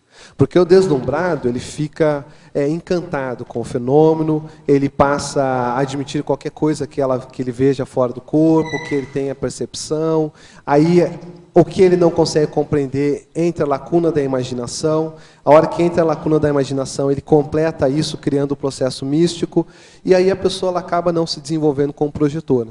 Porque a melhor forma dela se desenvolver como projetora é ela ter racionalidade sobre as coisas. Imagina, o projetor. Vamos pegar um exemplo clássico de deslumbramento. Emmanuel Swedenborg. O professor Valdo, na condição de Zéfiro, vai lá, fica dias trabalhando com ele, fazendo encapsulamento, envolvendo ele na energia para fazer ele percebê-lo ali. Ele sai do corpo, vê o professor Valdo, Jesus! Pronto. Era um pesquisador fantástico, uma cabeça brilhante, uma das cabeças mais brilhantes da sua época, cria uma religião. Quanto tempo e quanto compromisso que isso não deve estar gerando para ele, em termos de ter que agora esclarecer as pessoas, né, tirar do dogmatismo, da lavagem cerebral, religiosa, etc. Então, isso é um fenômeno do deslumbramento. O maior mata-burro que tem é a pessoa cair no processo místico, religioso e perder o processo de desenvolvimento projetivo dela. E a pessoa também, né, Marcela, ela acaba não se aprofundando naquilo que você mencionou várias vezes aqui nas suas respostas, que é a condição do conteúdo do fenômeno, né? Exato. A pessoa fica presa ao fenômeno em si, né? E deixa de utilizar, digamos assim, de aurir conhecimento, aprendizado, seja intraconsciencial, né, extraconsciencial, acerca do fenômeno, né, do porquê do fenômeno, né, dos resultados. Você sempre falou, veja os resultados do fenômeno, né? Qual que é o conteúdo? Muitas vezes a pessoa deslumbrada, ela não pega ela não pega isso, não né? pega. Vai ter bem mais dificuldade. Uma vez chegaram o professor Valdo e fizeram a seguinte pergunta, acho que era uma palestra em São Paulo. Professor Valdo, o senhor não fala mais das suas projeções de mental soma, só tem aquela do projeciologia praticamente. Na época não tinha todos esses tratados, né? Ele virou e falou assim, veja os 700 experimentos. Resultado das minhas projeções estão aqui. Ou seja, os resultados das nossas projeções, elas têm que se materializar em algo. Né? Então, é a questão do conteúdo e do fenômeno. Né? A pessoa focar em ver qual é o conteúdo, qual é a lição que eu tenho que aurir. Essa lição pode ser para você, uma lição silenciosa, bateu fundo. Eu vi o exemplo, entendi, compreendi e vou mudar. Ou pode ser algo que você vai elaborar, vai escrever um verbete, vai escrever um artigo, vai publicar um livro, vai fazer um curso. Você vai doar isso para a humanidade. Né? Bom, tinha pergunta aqui? Quer fazer ainda a pergunta? Pois não. Na parafatologia, você falou dos seus cacoetes, né? E na fatologia, você coloca como os macetes. É o mesmo? Não. Porque cacoete, aqui eu quis dizer mesmo para cacoete, é algo que você desenvolveu no seu passado e que hoje ele até acaba funcionando como macete. Mas na fatologia, eu não dei tanto esse foco no passado. Eu quis colocar mais assim, todos os aspectos que você pode utilizar para favorecer a projeção. A posição do corpo, que é indicada, a posição mais adequada de decúbito dorsal, de barriga para cima, a pessoa colocar um travesseiro confortável, que não deixa a cabeça dela nem muito para frente, nem muito para baixo. Talvez colocar embaixo dos joelhos um outro travesseiro, vai alinhar a coluna na cama. Se ela tem a tendência a roncar, ela pode usar um travesseirinho aqui embaixo, porque a boca vai abrir e ela vai ressonar. Então, tem uma série de macetes técnicos que podem ajudar a pessoa. A temperatura do ambiente, a professora Renata está lembrando, né, 20 graus Celsius é o ideal. Então, esses macetes todos estão bem descritos no Projeciologia e foi mais nesse enfoque que eu quis dar. E você podia também explicar quais são as... Agora é na tecnologia, página 20. As paratecnologias projetivas? As paratecnologias projetivas. Existem paratecnologias que os amparadores utilizam que fazem a pessoa sair do corpo instantaneamente. É como se fosse uma espécie de um sugador de psicossoma. Aquele negócio vem e você faz assim, tum. Você fala, não é possível que eu saia do corpo. É, porque eles são técnicos. E por isso que se chama paratecnologia. Você acabou de deitar, você faz assim, mas como pode? Aí está lá um amparador te esperando. Então, existem amparadores muito técnicos nessa área de projeção, que eles possuem essa habilidade, que às vezes pode ser até uma tecnologia intraconsciencial dele. E tem mesmo a paratecnologia em instrumentos que eles aplicam nas pessoas. Na EPL era muito comum a gente ver os alunos relatarem isso, que sentiram, que colocaram. O que era mais comum no início dos nossos trabalhos com a projeciologia era o tal do capacete. Então, as pessoas iam fazer estágio 1, estágio 2, 3, 4, lá o P1, P2, P3, e falavam que ficava com o tal do capacete. Sentiam um capacete na cabeça e seguiam o estágio todo. E muitas das vezes tinham projeções durante esse período. Aquilo eles estavam mesmo mexendo com paratecnologia, no coronochakra, frontochakra, que tem ligação direta com projeção, potencializando a projeção da pessoa. Nossa, bom. Bem, vamos lá? Professor Marcelo, na página 19, em fatologia, já foi falado, vai até de encontro à pergunta anterior, na quarta linha, acima abaixo, os macetes pessoais. Qual a melhor forma de superar os paracacoetes, né, no aumento da lucidez projetiva? Exemplo, antes de projetar, eu sempre gero assim, um compromisso mental de uma tarefa, após projetada ser executada. Mas sempre que eu executo essa tarefa, eu acabo perdendo a lucidez e sendo atraído de volta ao corpo, ao soma, ou perdendo a lucidez. E acaba, às vezes, por exemplo, observando consciências, talvez sejam obsessores, e isso acaba me deixando com mais medo de futuras projeções. Ok. O que eu vejo que pode ajudar? A questão de você focar nos amparadores. Existe como que eu vou dizer, né, um ditado. Os fatos orientam as pesquisas. E os parafatos também orientam as suas parapesquisas. Então, o que eu coloco para mim? Eu coloco essa agendex. Eu tenho o que eu quero fazer. Mas eu abro mão totalmente disso em função da assistência que precisa ser feita. Isso torna-se secundário quando eu estou fora do corpo em relação a qualquer tipo de assistência. Quando eu faço isso, eu estou me conectando com aquelas equipes extrafísicas de assistência. consciências que querem aproveitar o momento que eu estou lúcido fora do corpo para fazer um resgate, uma assistência específica, me esclarecer em alguma coisa. Então, os meus objetivos, eu consigo colocá-los como secundários em relação à assistência. Eu coloco a assistência sempre prioritária e os meus objetivos naquela agenda como secundários.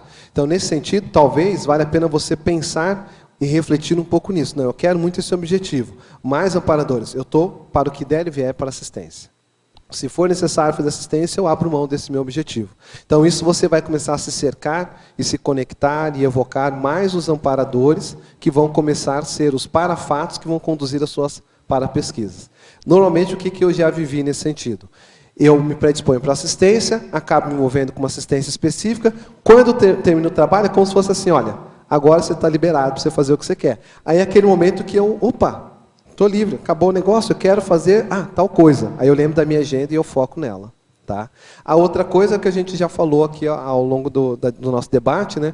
Trabalhar bastante energia, criar um ambiente energeticamente, no seu quarto principalmente, onde você dorme, blindado, positivo. Se você perceber algum objeto que você acha suspeito energeticamente, limpe de lá, não deixe, coloque em outro local. Se achar que não vale a pena manter ele, se desfaça dele, porque isso tudo, às vezes, é um detalhezinho que está contaminando, que pode contaminar a energia do ambiente, e a pessoa começar a ter projeções pesadelares, sonhos mais negativos, ao invés de ter projeções assistenciais, educativas, excursões extrafísicas, etc.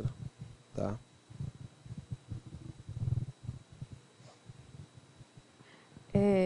Muito didático o seu verbete. Na página 20, eu queria saber se você poderia falar um pouco sobre a neossinapsologia, sobre a geração de neossinapses e essas fixação de neossinapses extrafísicas através de aplicação de recursos conscienciológicos.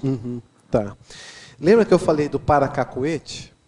Então, o paracacoete. Então, eu viro a cabeça para o lado, aí eu abro a boca. Eu acho até engraçado, porque é assim, para mim, foi o que eu comecei a descobrir.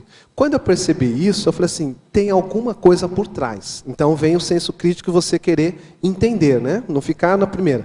O que tem por trás disso? Aí veio a retro que me trouxe mais uma informação. Aí eu comecei a perceber que tinha mais alguma coisa.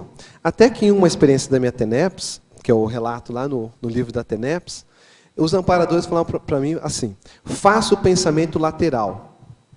Pensamento lateral? Faço pensamento lateral. Falei, que pensamento lateral é esse? Como que eu penso na lateralidade? Falei, vou tentar fazer o pensamento lateral. E eu comecei a usar uma técnica que eu descrevo lá no relato. E aí eu completei esse paracacoete de virar o rosto, abrir a boca e fazer o látero pensene. Que aí eu dei o nome de látero pensene.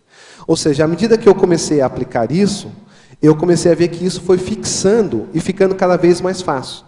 Então, eu entrava em campo de ECP2, que é o curso de extensão em Conscienciologia e Projeciologia 2, por exemplo, como aluno, eu deitava no campo, no colchonete, e eu já virava meu rosto, abria a boca, começava a fazer o látero pensene, saía do corpo. Então, eu vi que foi criando uma espécie de uma parasinapse. É como se ficasse cada vez mais fácil eu fazer aquele procedimento intraconsciencial que levava à projeção. E eu entendo também que a prática da projeção, ela vai gerar uma sinapse no seu corpo. Porque você tem um condicionamento fisiológico, você tem uma postura mental, a sua postura mental interfere nas frequências cerebrais, então interfere no seu padrão mental. Então isso tudo acaba gerando uma facilidade ou dificuldade de acordo com a prática da pessoa. Eu acho que a parasinapse maior também, que vai se solidificando, né, ou a gente vai readquirindo, é justamente nós sabermos que nós não somos esse corpo físico, né, Marcelo? Então, quando a gente se manifesta com algum nível de lucidez suficiente para que a gente possa ter, né, a convicção pessoal de que nós não somos esse corpo físico, né, isso dá uma mudança, uma reperspectivada a nível de sinapses, de parasinapses. Não sei se você concorda comigo, né? Muito grande, né? É o que está ali na segunda linha da parafatologia, de baixo para cima. O parasenso de imortalidade presente na projetabilidade. Exatamente. Ou seja, a pessoa ela adquire esse parasenso de imortalidade. Ou seja, ela vê que é uma consciência imortal e ela começa a ver a vida sob outra perspectiva. Antes de você passar, que está a Sofia na frente, tudo bem? Vamos lá, Sofia? Oi, Marcelo. Oi. Aqui na página 20, na parafatologia, última linha, o acolhimento extrafísico presente na primoprojeção, para você explanar um pouquinho mais. E mais outra perguntinha na teoriologia, o último tema lá, a teoria do curso intermissivo, abrindo precedente às projeções lúcidas. Dá para você também explanar mais um pouquinho? Sim. Então, a primoprojeção é a primeira projeção lúcida da pessoa, né? Então, normalmente, esse fenômeno, quando ocorre, se é um processo positivo, saudável, às vezes a pessoa ela não percebe, ela pode não ver os amparadores, mas os amparadores estão lá. E, muitas das vezes, o projetor ele é recebido pelos amparadores. A pessoa ela é tirada do corpo e ali está um amparador com ela. Comigo, quando eu passei por uma primeira projeção assim, mais lúcida, que eu já sabia o que era, que eu estava bem consciente disso, eu volitei com uma bola de luz que ela conversava comigo, eu nem estranhei aquilo. Ela telepatizava, eu volitando, que eu tinha um alvo que eu queria até a Lua, e eu volitando em alta velocidade, eu já tinha meu alvo, o que eu queria.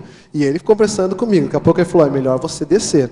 Quando ele falou, é melhor você descer, eu nem questionei, não tive dúvida. Eu dei uma cambalhota no ar assim, em pouco tempo eu estava dentro do meu quintal, parado assim, com aquela euforia. Ele falou assim, com o tempo, você vai descobrir as suas faculdades espirituais. Por exemplo, a vidência. Ele falou, olha ali naquele local. Isso tudo a bola, ele não apontou com o dedo, tá? Eu estou apontando porque ele falava e eu entendia o direcionamento dele. Quando eu olhei para um local, ele ativou meu frontochakra, eu comecei a ver a configuração de uma consciência.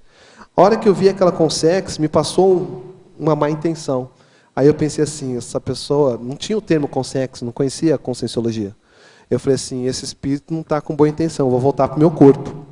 Meu corpo estava aqui atrás, porque eu estava de costa para o quarto, a parede. Quando eu pensei, eu vou voltar para o meu corpo, eu estava nele. Aí eu já tinha lido alguns livros, eu falei assim, quer saber? É uma balela esse negócio de que tem que esperar, ficar tranquilo para reencaixar. Eu vou dar um tranco, um solavanco, e eu vou levantar. Aí eu, nada. Nada. Aí começou a dar um desespero. Ele me olhava e falou assim, calma, calma, fique calmo. Eu falei, bom, já que tem que ficar calmo, quando eu pensei tem que ficar calmo, eu reconectei, levantei todo eufórico. Isso foi assim, a primeira projeção assim, totalmente lúcida, aplicando a técnica por mim mesmo, e não aquelas espontâneas. Então ali tinha um amparador. É esse acolhimento que eu quis chamar a atenção. Tá. E aí o outro você perguntou é na tecnologia, né? Teoriologia. A última teoriologia. Ok.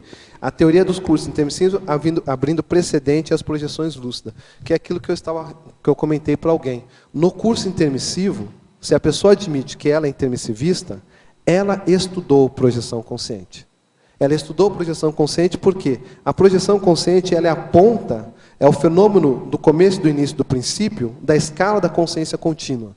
A escala da consciência contínua é quando a gente vai caminhando nos patamares evolutivos ao longo dos milênios e a gente vai chegar num ponto de depurar o psicossoma, na condição de serenão, e não precisar mais ressomar aqui. E tudo isso começa por onde? Pelo despertar da consciência para a multidimensionalidade, para a condição dela deixar de ser isca extrafísica inconsciente, passar a ser isca consciente, ela passar a ser tenepsista, de tenepsista projetora, de projetora epicom, de epicom a desperto, e aí ela vai caminhando dentro do patamar. Então, se nós admitimos que somos intermissivistas, nós estudamos projeção. O curso intermissivo, então, ele abriu o precedente da projeção lúcida para todos nós. É só a gente se esforçar e se aplicar. Oi, professor. Eu queria lhe perguntar, a lateralidade pensênica seria tipo um mantra? Não, aí vamos entrar nisso um pouquinho. É assim, depois eu comecei a desenvolver isso e eu até escrevi uma técnica, que é assim, eu entro então naquela postura, aí eu começo a pensar em algo que ocorreu espontaneamente depois que eu fui detalhando o que eu vivia. É como se formasse não é uma pantalha, uma tela, exato. Uma tela aqui que ficava girando e nessa tela ficavam passando imagens. Eu estava trabalhando com energia, eu concentrava energia no frontochakra, aí eu exteriorizava energia para todo o corpo, depois eu voltava a concentrar no frontochakra, exteriorizava energia para todo o corpo e simultaneamente a isso estava ocorrendo um pensamento lateral ligado a essa imagem mental. Então, isso começou a ocorrer de maneira assim, espontânea. Aí que eu entendi o que eles estavam falando. Faço o pensamento lateral. Aí eu falei, então agora eu vou tentar aplicar isso como técnica. Fui para casa, né, pesquisador. arrumei o ambiente, deitei, relaxei, comecei a trabalhar a energia e eu mesmo comecei a criar essa tela mental e fazer esses movimentos. E o processo startava mais rapidamente comigo. Então, aí eu dei o nome de látero pensene projetivo. Tá? Obrigada. Como? Tem um verbete, né, que fala de lateropensenidade, né? De lateropensenidade. Então, a professora Dulce tem um verbete que trata desse tema. Você estava falando pantalha, de repente você já fez aqui uma evocação, uma assimilação com a Télia Tertuliana da Espanha, que está perguntando aqui, ó. Professor Marcelo, na Fatologia, página 19, você menciona a Escola de Projeção Lúcida do Instituto Internacional de Projeciologia e Conscienciologia, do IPC. Dia 18, começo o curso do IPC via EAD. Poderia dar algumas dicas para que consigamos criar, à distância, um ambiente propício para otimizar o curso? Olha, é bem interessante isso, né? Que hoje a tecnologia ela possibilita esse contato com o holopensene, com a energia que não tem tempo nem distância, né? Eu falando de um assunto aqui, daqui a pouco me entra a pantalha na cabeça e já vem a pergunta da pessoa da Espanha, né?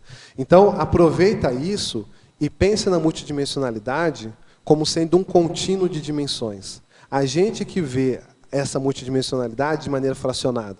Agora nós estamos aqui no intrafísico, aí eu vou para o extrafísico. Normalmente a gente até fala assim, o extrafísico é lá, né, acima. Não, o extrafísico está aqui, ó, onde está o meu dedo. É o exemplo que o professor Valdo fala. Né? Aqui onde está meu dedo tem milhões de dimensões se manifestando, porque a multidimensionalidade ela é um contínuo. Pensa nisso, reflete sobre isso, que você, durante o período que você vai estar fazendo o curso, você vai estar conectado com a turma, com os professores, com os amparadores técnicos do IPC, que são técnicos em projetabilidade, com os amparadores técnicos de função dos professores. E isso tudo você pode criar um ambiente muito favorável para você otimizar as suas experimentações e depois dar sequência na sua prática, no seu dia a dia. Tá? Em paradoxologia, Marcelo, na página 21, na segunda linha, você pode expandir o paradoxo de o recesso projetivo ser eficiente à evolução do projetor consciente? Qual a causa do recesso projetivo? Por que o recesso projetivo é eficiente para a evolução? Existem várias causas de recesso, mas nesse caso especificamente, eu quis chamar a atenção para quando o projetor ele está tendo postura anticosmoética com a projeção. Então é igual você dar uma navalha na mão de uma criança. Essa navalha na mão dessa criança, a navalha ela pode ser muito útil para você recortar no papel, para você fazer um certo detalhe, para você fazer uma série de coisas, até uma cirurgia crítica que vai salvar a vida de uma pessoa. Só que na mão de uma criança que não está tendo habilidade com aquilo, pode fazer um grande estrago. Então, essa analogia, eu acho que ela é perfeita. O projetor ele tem a projeção como uma ferramenta interassistencial, como uma ferramenta de autoconhecimento, como uma ferramenta de prospecção e de ampliação da sua parapercussiência, da sua compreensão sobre o cosmos, sobre ele mesmo.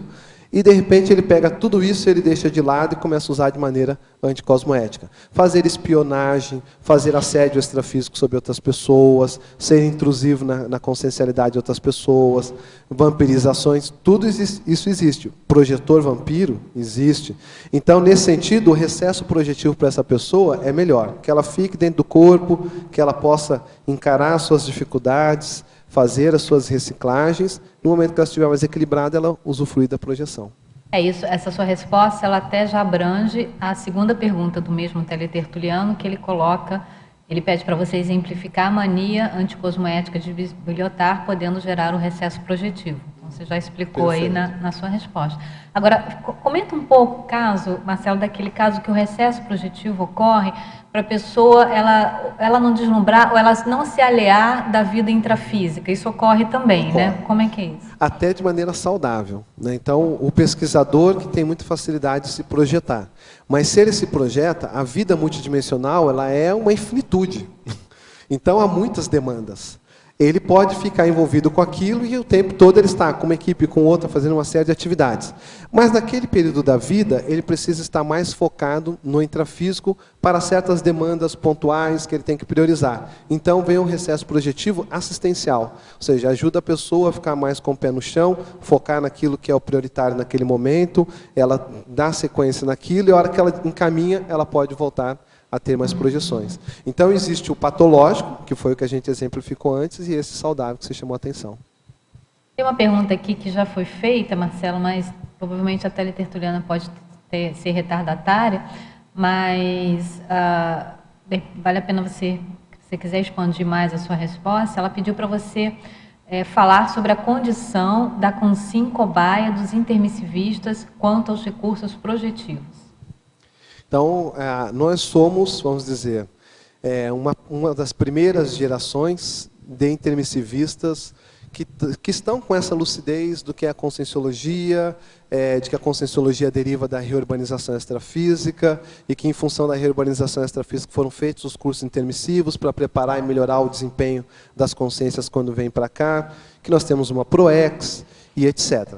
Só que, enquanto nós estávamos no curso intermissivo, muitos de nós estávamos bastante assoberbados com toda essa realidade. A realidade do curso intermissivo, a realidade de ter contato com serenões, de ver evoluciólogos, de ter lembranças de vidas passadas e conseguir agora começar a sopesar os problemas, os enroscos, os compromissos que adquiriu ao longo do tempo, de pensar como que vai puxar o fio da meada, qual vai ser o barbante, ou qual pai e mãe que vai nascer, qual profissão, etc. E, nesse meio todo, a gente estudou a teoria da projeção consciente, para a gente lembrar que a multidimensionalidade é uma constante na nossa vida, que é a melhor forma da pessoa entrar em si mesma, ter contato com a sua própria realidade, dela superar os intermediários, ela mesma ir na fonte, todos esses aspectos. Chegando aqui, é a hora da prática. Então, hoje, nós somos as cobaias que estudamos isso e estamos tendo a oportunidade de colocar na prática. Então, os intermissivistas eles vêm para nos ver. Como que era o Marcelo, que já tinha projeção em outras vidas, veio aqui, gostou do tema e falou que lá ele não ia esquecer disso. Ele esqueceu? Ele aplica? Ele não aplica? Aplica? A projeção está sendo útil? Está sendo assistencial? Está dando algum resultado evolutivo para outras pessoas? Então, para eles é muito rico ver o que nós estamos fazendo com as ideias que nós adquirimos no curso intermissivo. Porque o laboratório prático da vida interdimensional, no nosso caso, como intermissivista, é conseguirmos ser o que nós éramos lá, ou melhores, aqui. Entende? Não adianta a gente sair do corpo e ser uma ótima consciência. A gente tem que conseguir ser essa ótima consciência aqui, porque aqui é que a lucidez diminui, os instintos do soma chamam atenção, as dificuldades do passado elas aparecem pelas nossas interrelações, os nossos desafios estão postos, e é aqui que a gente vai exercer a nossa cosmoética, melhorar e assim por diante. Então, muitas vezes os intermissivistas vêm nos visitar nesse sentido. E também ela pede para você explicar, você também já falou um pouco sobre isso, mas de repente é uma oportunidade para você expandir, a superação das dificuldades interdimensionais através da projeção lúcida. Então, nós demos um exemplo, agora eu vou procurar diversificar ele. Então, existe uma dificuldade, por exemplo, um outro viés dessa mesma abordagem, que é a dificuldade recíproca dos amparadores terem contato com a gente. Então, se nós aqui não nos esforçarmos em aplicarmos técnicas, em trabalharmos as nossas energias, em termos soltura energética, em colocarmos a projeção como uma rotina na nossa vida, nós às vezes ficamos um pouco mais apartados desse contato multidimensional com os amparadores de maneira mais direta. Não através de uma inspiração, não que eles não tenham contato com a gente fora de projeção. Ao contrário, o tempo todo que a gente possibilita espaço, eles estão nos inspirando, às vezes melhorando a energia, assistindo uma pessoa com as nossas energias, interagindo. Mas a saída do corpo, ela possibilita você ter um contato mais direto, mais frente a frente, mais tete a tete, tirar certas dúvidas, verificar certas questões que você não entendia direito. Então, essas dificuldades elas são rompidas a partir da projeção. É um outro viés. E o viés que eu dei anteriormente é a própria questão de que a gente se entende mais saindo da gente, porque a gente consegue entender certas dificuldades, a hora que a gente está fora do corpo, expande a visão sobre ela. Perguntas aqui? Ô Marcelo, você repassou uma fala do professor Valdo, não sei se você concorda, que existem zilhões de consciências livres. Queria saber se você concorda e com base, talvez, nas suas vivências, acho que você tem um veteranismo para falar isso. E também a outra pergunta é no sentido de os cursos intermissivos. Segundo o professor Valdo, os cursos intermissivos são recentes. A maioria de nós, ou todos, estão no primeiro curso intermissivo. Você cogita a hipótese de terem outros cursos intermissivos antes de 1100, ou o curso emissivo, porque esse curso emissivo, segundo eu estou pensando aqui, ele tem focado em reurbanização. Mas você pode ter um curso emissivo focado em adaptação ao planeta. Você pode ter um curso emissivo focado em projeciologia, talvez seja o que esteja acontecendo agora. Você pode ter um curso emissivo focado em autoconhecimento. Ou será que eu estou falando besteira aqui? Eu acho que assim, a teoria dos cursos intermissivos, o curso intermissivo, como ela é descrito hoje, como ele é, que já não é mais o mesmo de quando foi apresentada a primeira vez, hoje já muita coisa avançou, a forma com que ela foi, vamos dizer, tecnicizada, foi elaborada, trabalhada e programada, eu acho que antes o planeta Terra, de fato, nunca teve. Curso intermissivo instintual sempre existiu. Você ir para o extrafísico e viver um período extrafísico, você está num curso. Você pode aprender algumas coisas por lá e voltar melhor ou pior, você pode se enrolar, etc. É aquele instintual, de uma certa forma, as lições elas estão aí.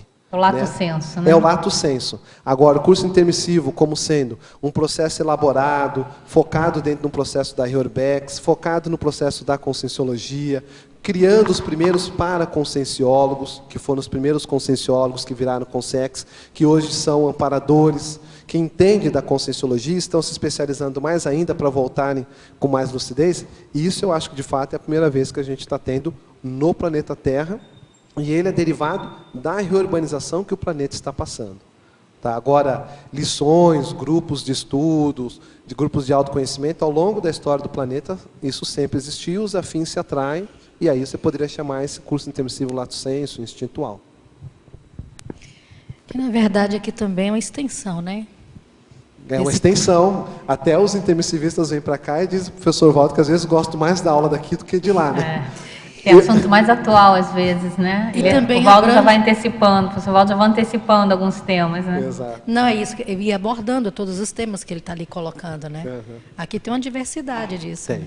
A diversidade de pessoas, de intermissivistas vivendo, teatizando o que estudaram lá, né, tendo oportunidade, passando pelos seus gargalos, fazendo autopesquisa. Chegando, ficando ou indo embora, né? Tendo essa experiência de EQF, experiência de quase Foz, alguns chegam. Ficar aqui é um desafio, porque a pessoa, querendo ou não, ela é levada a pensar mais na consciencialidade. Tem muitos conscienciólogos na cidade, tem muitas ICs, tem muitas dinâmicas que ocorrem o tempo todo, tem laboratórios, tem tertúlia todos os dias, tem mini-tertúlias, tem congressos, tem debates. Então, laboratórios, isso tudo dinâmicas. leva a pessoa a pensar nela e ela ter que se auto-enfrentar naquelas dificuldades. Que quando ela está num grande centro, ela fica lá, ela está no roldão das coisas, da festa, do dia a dia, e às vezes ela se afasta um pouco disso. É verdade. Então ela é mais desafiada a superar essas dificuldades de um grande centro para ela focar mais nela. Aqui, por ser uma cidade menor e ter essa profusão de atividades da conscienciologia, esse bolsão energético, a Cognópolis, a própria Interlúdio, isso faz a pessoa se encantoar. Então algumas pessoas chegam, quando elas veem essa realidade, a Conscienciolândia, ela fala, não quero. Marcelo, e o próprio o bairro Cognópolis é catalisador mesmo, né? Demais. É. Então, Então, já que a gente pensa assim, ó, aqui você tem quantos tenepsistas por metros quadrados? Pois é. Eu acho que no planeta a maior quantidade, né? Talvez, né? Só de pensar nisso, é talvez. verdade, E de pessoas lúcidas, né? Então, já que a gente está falando de curso, na Crescendologia, na página 21, o Crescendo Minicurso Projetivo e o Mega Curso Projetivo. Mini recurso projetivo e o mega recurso projetivo. Isso. Então, aqui eu quis chamar a atenção do seguinte, por exemplo, um mini recurso projetivo. A pessoa aprender a mobilizar as energias. Então, ela aprendeu, começou a trabalhar, toda noite ela deita e circula as energias, circula, tenta intensificar para entrar em estado vibracional. Isso pode levar à projeção. Tem gente que já coloca já deita já na posição já para fazer isso. Para trabalhar a energia. Então, isso é um mini recurso. Agora, um mega recurso projetivo. A vontade como alavanca propulsora da projeção. A pessoa pegar, agora parar aqui, colocar a vontade dela e pum, sair do corpo. Aí é um mega recurso que isso mostra que ela conquistou, ela trabalhou já há muito tempo e ela conseguiu chegar nesse ponto, com esse gabarito. Eu só ia acrescentar quanto é rica a paradidática, né, do curso intermissivo que o Marcelo está colocando. Então, queria salientar, Marcelo, Sim. se você podia juntar esse aperfeiçoamento que você colocou na numerologia, na página 20, porque, embora foi levantado agora um crescendo, né, de mini-recursos e maxi-recursos, parece que eu já tinha pensado isso antes dela fazer a pergunta, mas que essa numerologia são recursos também, paradidáticos, que nós recebemos, absorvemos no curso intermissivo. E como é que foi isso, você aplicando até agora, se houve esse aperfeiçoamento todo? Então, aqui na numerologia, eu procurei colocar assim, meio que um crescendo, né? Que retrata um pouco da minha experiência, no sentido de que começar a aplicar técnicas. Eu comecei tendo projeções espontâneas, né? Eu não conhecia o que era e eu saía do corpo. Aí até que eu conheci. Então isso daqui é uma projeção fora do corpo. Aí conheci o Instituto com 17 anos. Comecei a estudar, a aplicar técnicas em si. Aí vem os fatores projetivos pessoais. Eu comecei a ver que fatores que me levavam à projeção. Então eu vi que sempre que eu me predispunha à assistência, aquilo me facilitava. Aí eu vi que eu participava de um grupo extrafísico de assistência. Aí eu então comecei a ver a predisposição que era assistencial. Aí como que veio o investimento na projeção? Eu começar a ter mais regularidade na aplicação de técnicas, eu investir de maneira mais séria. Aí eu ia trazer, acabei não trazendo, as minhas agendas com as minhas anotações. Eu vim de São Paulo recente, minha mãe já tinha até separado para mim. Tem umas 10 ou 12 agendas que eu voltava da projeção, eu já sentava e relatava tudo. Bom, no mínimo 10 ou 12 livros, né? Vamos soltar o primeiro, que já tá na finalização da minha revisão. Mas quem sabe a gente pensa nos outros. Então aqui meio que descreve um pouco essa trajetória. Aí depois a utilização das posturas, que entra o paracacuete, que com o tempo eu percebi que eu virando desse jeito, fazendo assim, me facilitava a projeção. E a percepção dos amparadores como sendo uma forma de otimizar a projeção, que aí entra o paracacuete, a evocação dos amparadores, a predisposição assistencial, a própria TENEPS. Então eu procurei retratar aqui na numerologia a minha linha em termos de desenvolvimento projetivo. E o quanto, então, houve um desenvolvimento evolutivo consciencial com esse aperfeiçoamento? Também, né? Porque você vai sendo defrontado, recebe certas lições silenciosas, que só você viu o para-puxão de orelha que você tomou, e aí você volta, fica uma semana pensando por onde que você vai começar a mexer naquilo. Então, acaba que você, e todos nós estamos com esse intuito na Conscienciologia, tem ferramentas para aprofundar a autopesquisa e se auto-enfrentar e procurar se reciclar e melhorar. A última pergunta aqui do teletertuliano. Professor Marcelo, sonho frequentemente e quando acordo, quase sempre consigo rememorar com riqueza de detalhes, tendo a nítida sensação de ter participado ativamente das cenas envolvidas. Venho observado que o cenário, locais, acontecimentos, consciências e consciências envolvidas se repete com muita frequência e semelhança, mas nem sempre as cenas desenroladas durante esses sonhos são agradáveis. Existe alguma característica de projeção lúcida nesses sonhos? Por que as situações vivenciadas do passado se repetem? Olha, isso tem vários fatores que podem interferir. Pode ser, vou te dar algumas hipóteses para você pensar. Pode ser assistência, que você esteja participando, e aí nem todas as assistências são flores. Algumas são, porque são educativas, então você é levado para uma Comunex avançada para você aprender alguma coisa, ou só de estar lá você se esclarecer sobre aquele padrão que você vivencia intimamente ao estar lá. Mas muitas delas são relacionadas a resgates extrafísicos, a consciências que estão com conflitos interconscienciais, conflitos interconscienciais. Então a situação ela é mais complexa mesmo. Então, uma hipótese, projeções assistenciais. Outra hipótese, projeções muito recorrentes, às vezes tem a ver com o passado da pessoa, que pode estar ligado com assistência a grupos do passado, ou pode estar ligado com algum tipo de estimulação ou refluxo e para-refluxo da sua para-memória. E isso faz com que você acabe voltando para certos locais que têm relação com você. Um exemplo disso tem no Projeções da Consciência, que é um capítulo que se chama Interferências do Passado, onde o professor Valdo recorrentemente voltava a situações que tinham a ver com o passado dele como ex-escultor de lápis de cemitério. E aí teve uma projeção específica, o amparador falou para ele, deixe o seu passado tranquilizar, alguma coisa assim. Então, olha essas duas coisas, porque entre essas duas podem ter várias, mas são dois primeiros caminhos para você refletir. Tá? Bom, Marcelo, muito obrigada pela super aula aí acerca da projeção consciente. Aguardamos os próximos verbetes sobre a temática, parece que vem agora uma série, né? Próximo é diário projetivo. Com a temática projetabilidade. Agradeço a participação de todos os teletertulianos, da equipe técnica, e vamos aos nossos comerciais. Obrigado. As pontuações da tertúlia de hoje são 23 assinaturas no livro de presença, 17 perguntas presenciais e 27 perguntas respondidas online. Hoje nós temos 3 recados. A Edna com Campo Mental Somático Interassistencial da Intercamp, a Marta com curso Cátaros e eu mesmo com a complementário. Boa tarde. A Intercamp convida a todos para o Campo Mental Somático Interassistencial. O campo mental somático, ele favorece ao desbloqueio, experimentação e aprofundamento dos atributos mentais somáticos. Esse campo, ele é o curso de imersão da Intercamp. Ele conta com 2 EPICONs, que é o professor Rui Bueno e o professor Everton Santos. Vai ser nos próximos dias 29, 30 e 31 de maio, em Natal.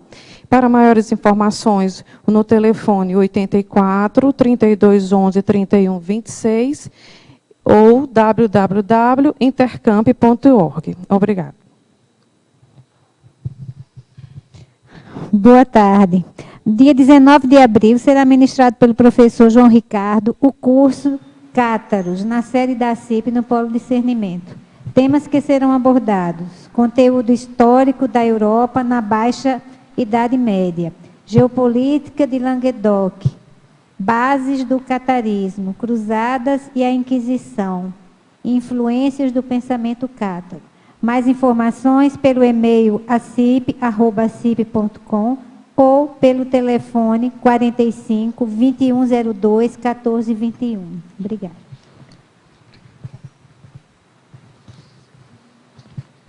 O CAEC convida a todos para o próximo acoplamentário que irá ocorrer de 17 a 19 de abril, no próximo final de semana, cuja temática é temperamentologia.